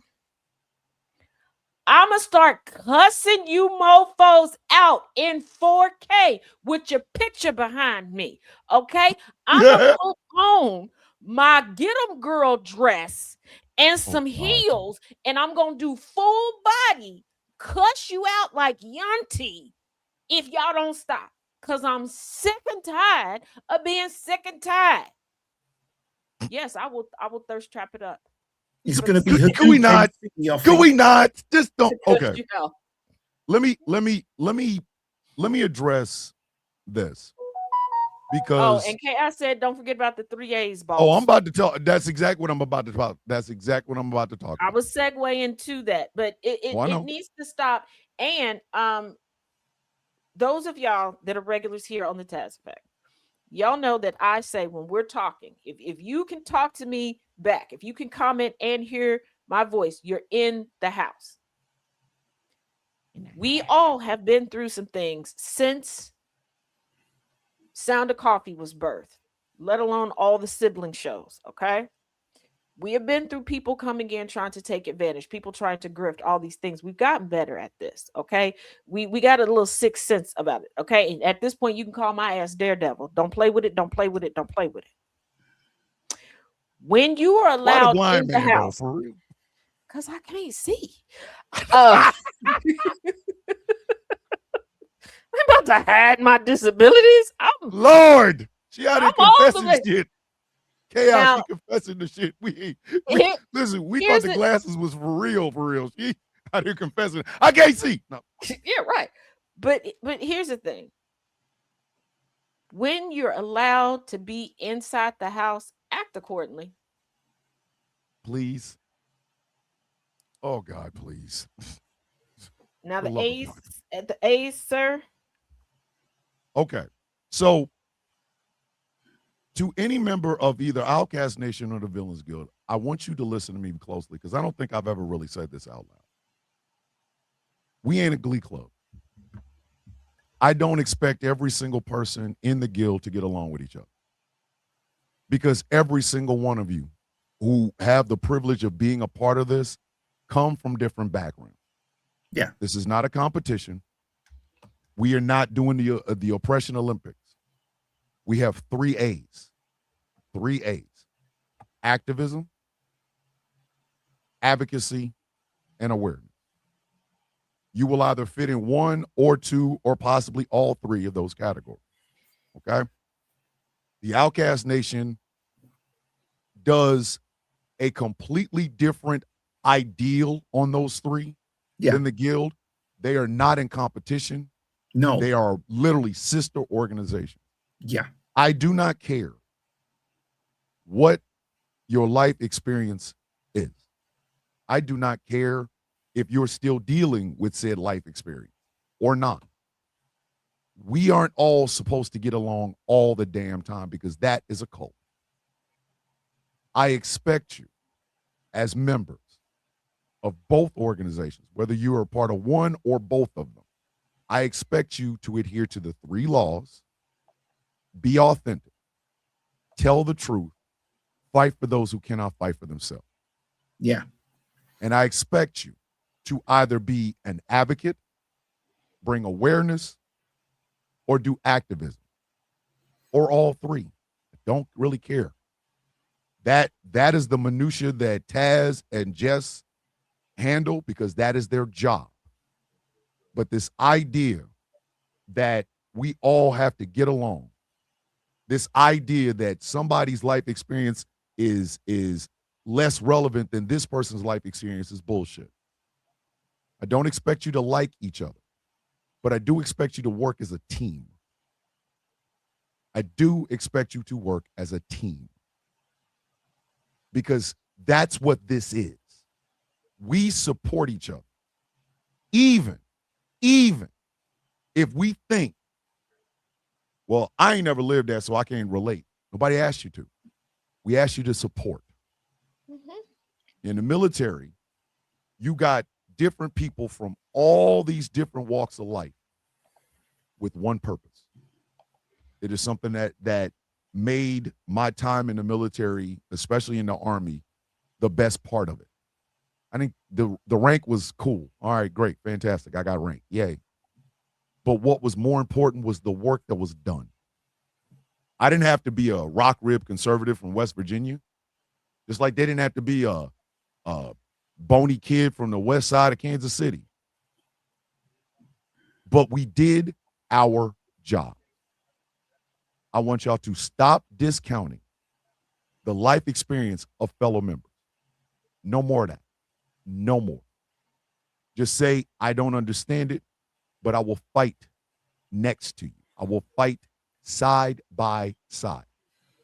Because in this life, where we're all at right now, we do not have time for glee clubs and we don't have time for pity parties. We don't. We have work to do. Now, me being the person that I am, I have a voice, something that I have never used in 50-something years. I am using it the best way I know how. I can be an advocate, I can bring awareness, and I can be an activist. But what I cannot be is petty, manipulative. It's all about me. I can't. Because the job description for the brutalist does not allow that. I have my arrogant moments. Do not get me wrong. I truly do. But I'm arrogant towards the enemy and not my fellow guild, not my fellow villain. Never. There's not anything any one of you will do that I will go, well, I had something. No. If you're doing it, that means you are supposed to. Whether it's you use your platform to talk about issues involving poor people in a part of the country or the part of the world that I don't know anything about. I don't have to get credit for that. You do. What I advocate for might hurt some people's feelings, but stop looking at it from the standpoint of, oh, he's talking about me, and start looking at it from the standpoint of, yeah, he makes a point. We're not all going to be buddy hanging out and drinking beers. We have work to do. And if these two organizations are going to last long past the time our bones are powder, we don't have time for pettiness. The guild is not about pettiness. It's not about my ego or E's ego or Taz's ego or Chaos's ego. None of that shit matters. This is what a lot of former members never got. This is what they never understood. This is what the founders understood ahead of time. That's why they are there, and not the leaders. They represent the heart of the guild. That's why if one leaves or one dies, or one can no longer fulfill their responsibility as a founder, another will take his place. There will always be six. They will be there to remind you of the work that your ass is supposed to do. Do not, in any way, shape, form, or fashion, take this as a, oh, well, this is a chance for me to get next to Thomas, and I don't care about that. I don't. The best and worst thing that ever happened to me was crashing 1 million followers on a social media application. Because then it became about clicks, views, algorithms, shit like that, and I hate that shit. I hate that. I would much rather be known by the work that I do. And if I do enough good in this world, and I can get just a 0.5 centimeter of change, then I don't want to be remembered. And that's what we should strive for. We don't want to be remembered in history. We want our work to be remembered. The day a child gets up in some part of the world and they ain't got to worry about hatred because they're Muslim or they're Jew, because they're gay or they're straight, because they're a woman or a man or a girl or a boy, whether they're Republican or Democrat, none of that shit matters. If they can live in a world that is better because we put in that work, then fuck remembrance. I don't want to hear that shit. So this is your one and only reminder of the fucking job you're supposed to be doing. If I have to do it again, I'm coming after people. And make no mistake about it, ladies and gentlemen, when Taz tells you something, you listen, because that is her job. She is the VAA. When she comes to you and say you effing up, listen, because if she has to come to the founder, she's coming to me. And if I come down, if I got to come and tell you how bad your ass is screwing up, I will put my foot so far in your ass, the water on my knee will quench your damn thirst. It's not a glee club. It's not a popularity contest. And we are not here for our egos and clicks and views and coins and shit like that. We have a job to do, ladies and gentlemen. My fellow villains, my fellow outcasts, we have a job to do. Remember what it is that you're supposed to be doing. Remember. And with I've got something to add. I've got something to add as well. The second has to add. I've got something to add. I have been saying for a long time now, change the systems. We now have the ability to do so. These organizations now can identify entities that can do exactly that. We have people on the streets. We have people like Dave the Viking. We have people out there canvassing opinion and collecting information. We have people that are creating community food kitchens. We have people that are doing research. We have people that are identifying entities. I say now, enough of the chit chat about we can't. We fucking can and we have to. Boom. When I say let chaos reign, I ain't bullshitting, right? I want things done where change is created. I want that DT47 cocksucking piece of shit out of there. So identify every bit of information we can and identify all legalities and legal representative that have got the gonads to say we're facing up against that guy. We're going to get him out of there. All means, by any means necessary to do that. Any. Absolutely. Now with that, any members of Outkast Nation and or the Villains Guild, please contact me or Smoking Hot Mess Jess. I need the following: the region that you're in, your email address, and your classification, your advocacy. If you're undetermined right now, that's fine. From my brothers, from other mothers. Thank you. As always, I greatly appreciate when you all stop through. See, Thomas, today wasn't traumatizing. There was no videos. Before you end this, I do want to say thank you. On a professional note, I am so glad you and Jess talked to me, because at this point I would have drove myself crazy. On a personal note, I want to thank you simply for everything.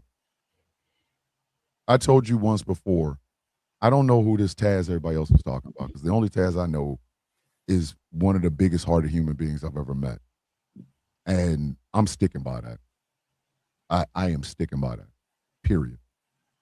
Point blank, period. I am sticking by that. I gave you and Jess something that genuinely means a lot to me. Y'all can think the guild is funny or whatever, but this shit means something to me. My blood is in this. My sweat, my tears are in this. And when it came time for me to actually say, I can't do all of this all at once by myself, there was Taz and there was Jess. So on a personal level, I need to thank you for making sure I don't lose it. It has been a hell of a lot of stress off my back, knowing that something this important to me is in good hands. So again, I thank you. From the bottom of my heart, I thank you. There's that. There you go. Wanted to throw that out there, just, putting it, Look at her trying not to cry. Look at her. Look at her. Look at her. Look at her. Look at her right now. Listen. She about to Viola Davis up in this bitch, boy. She about to hit the Viola Davis. She about to hit the Viola. Remember Fences? With the snot? Oh, it's about to happen. She tried to end this show quick. She's trying to end this show, gotcha. Nana just said thank you for your words. Thank you, Nana. We love you. And thank you for this tumbler. I'm drinking out of this tomorrow. Okay. All right. Look at her. Yeah, Viola. Hey, Chaos, the Viola's coming. Just get it ready, buddy. Just get it ready. E, as always, my love for you is eternal. You will be my brother until I am no longer here. There is no one, besides maybe Rocky, that I would want on my side for any of this than you. You, my friend, mean the absolute world to me.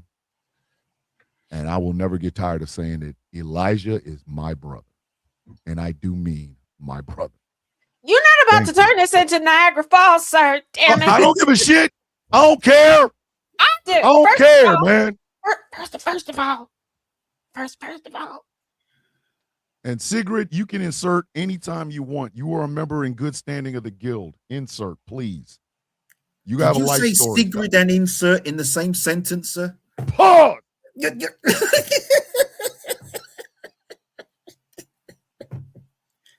Excuse me. Got me. Wait a minute. I'll do it for you. Don't even worry about it, Taz. I got it. Don't even worry about it, Taz. Don't even worry about it. You ain't got it on here. There it is. Pause! What is that? Hold on. Back the fuck I'm stealing this one. When did this become a whorehouse? A whorehouse? Look at it. She ran off. Taz, where did you go? Are you going to leave your own show? She's going to leave her own show. How do you leave your own shit?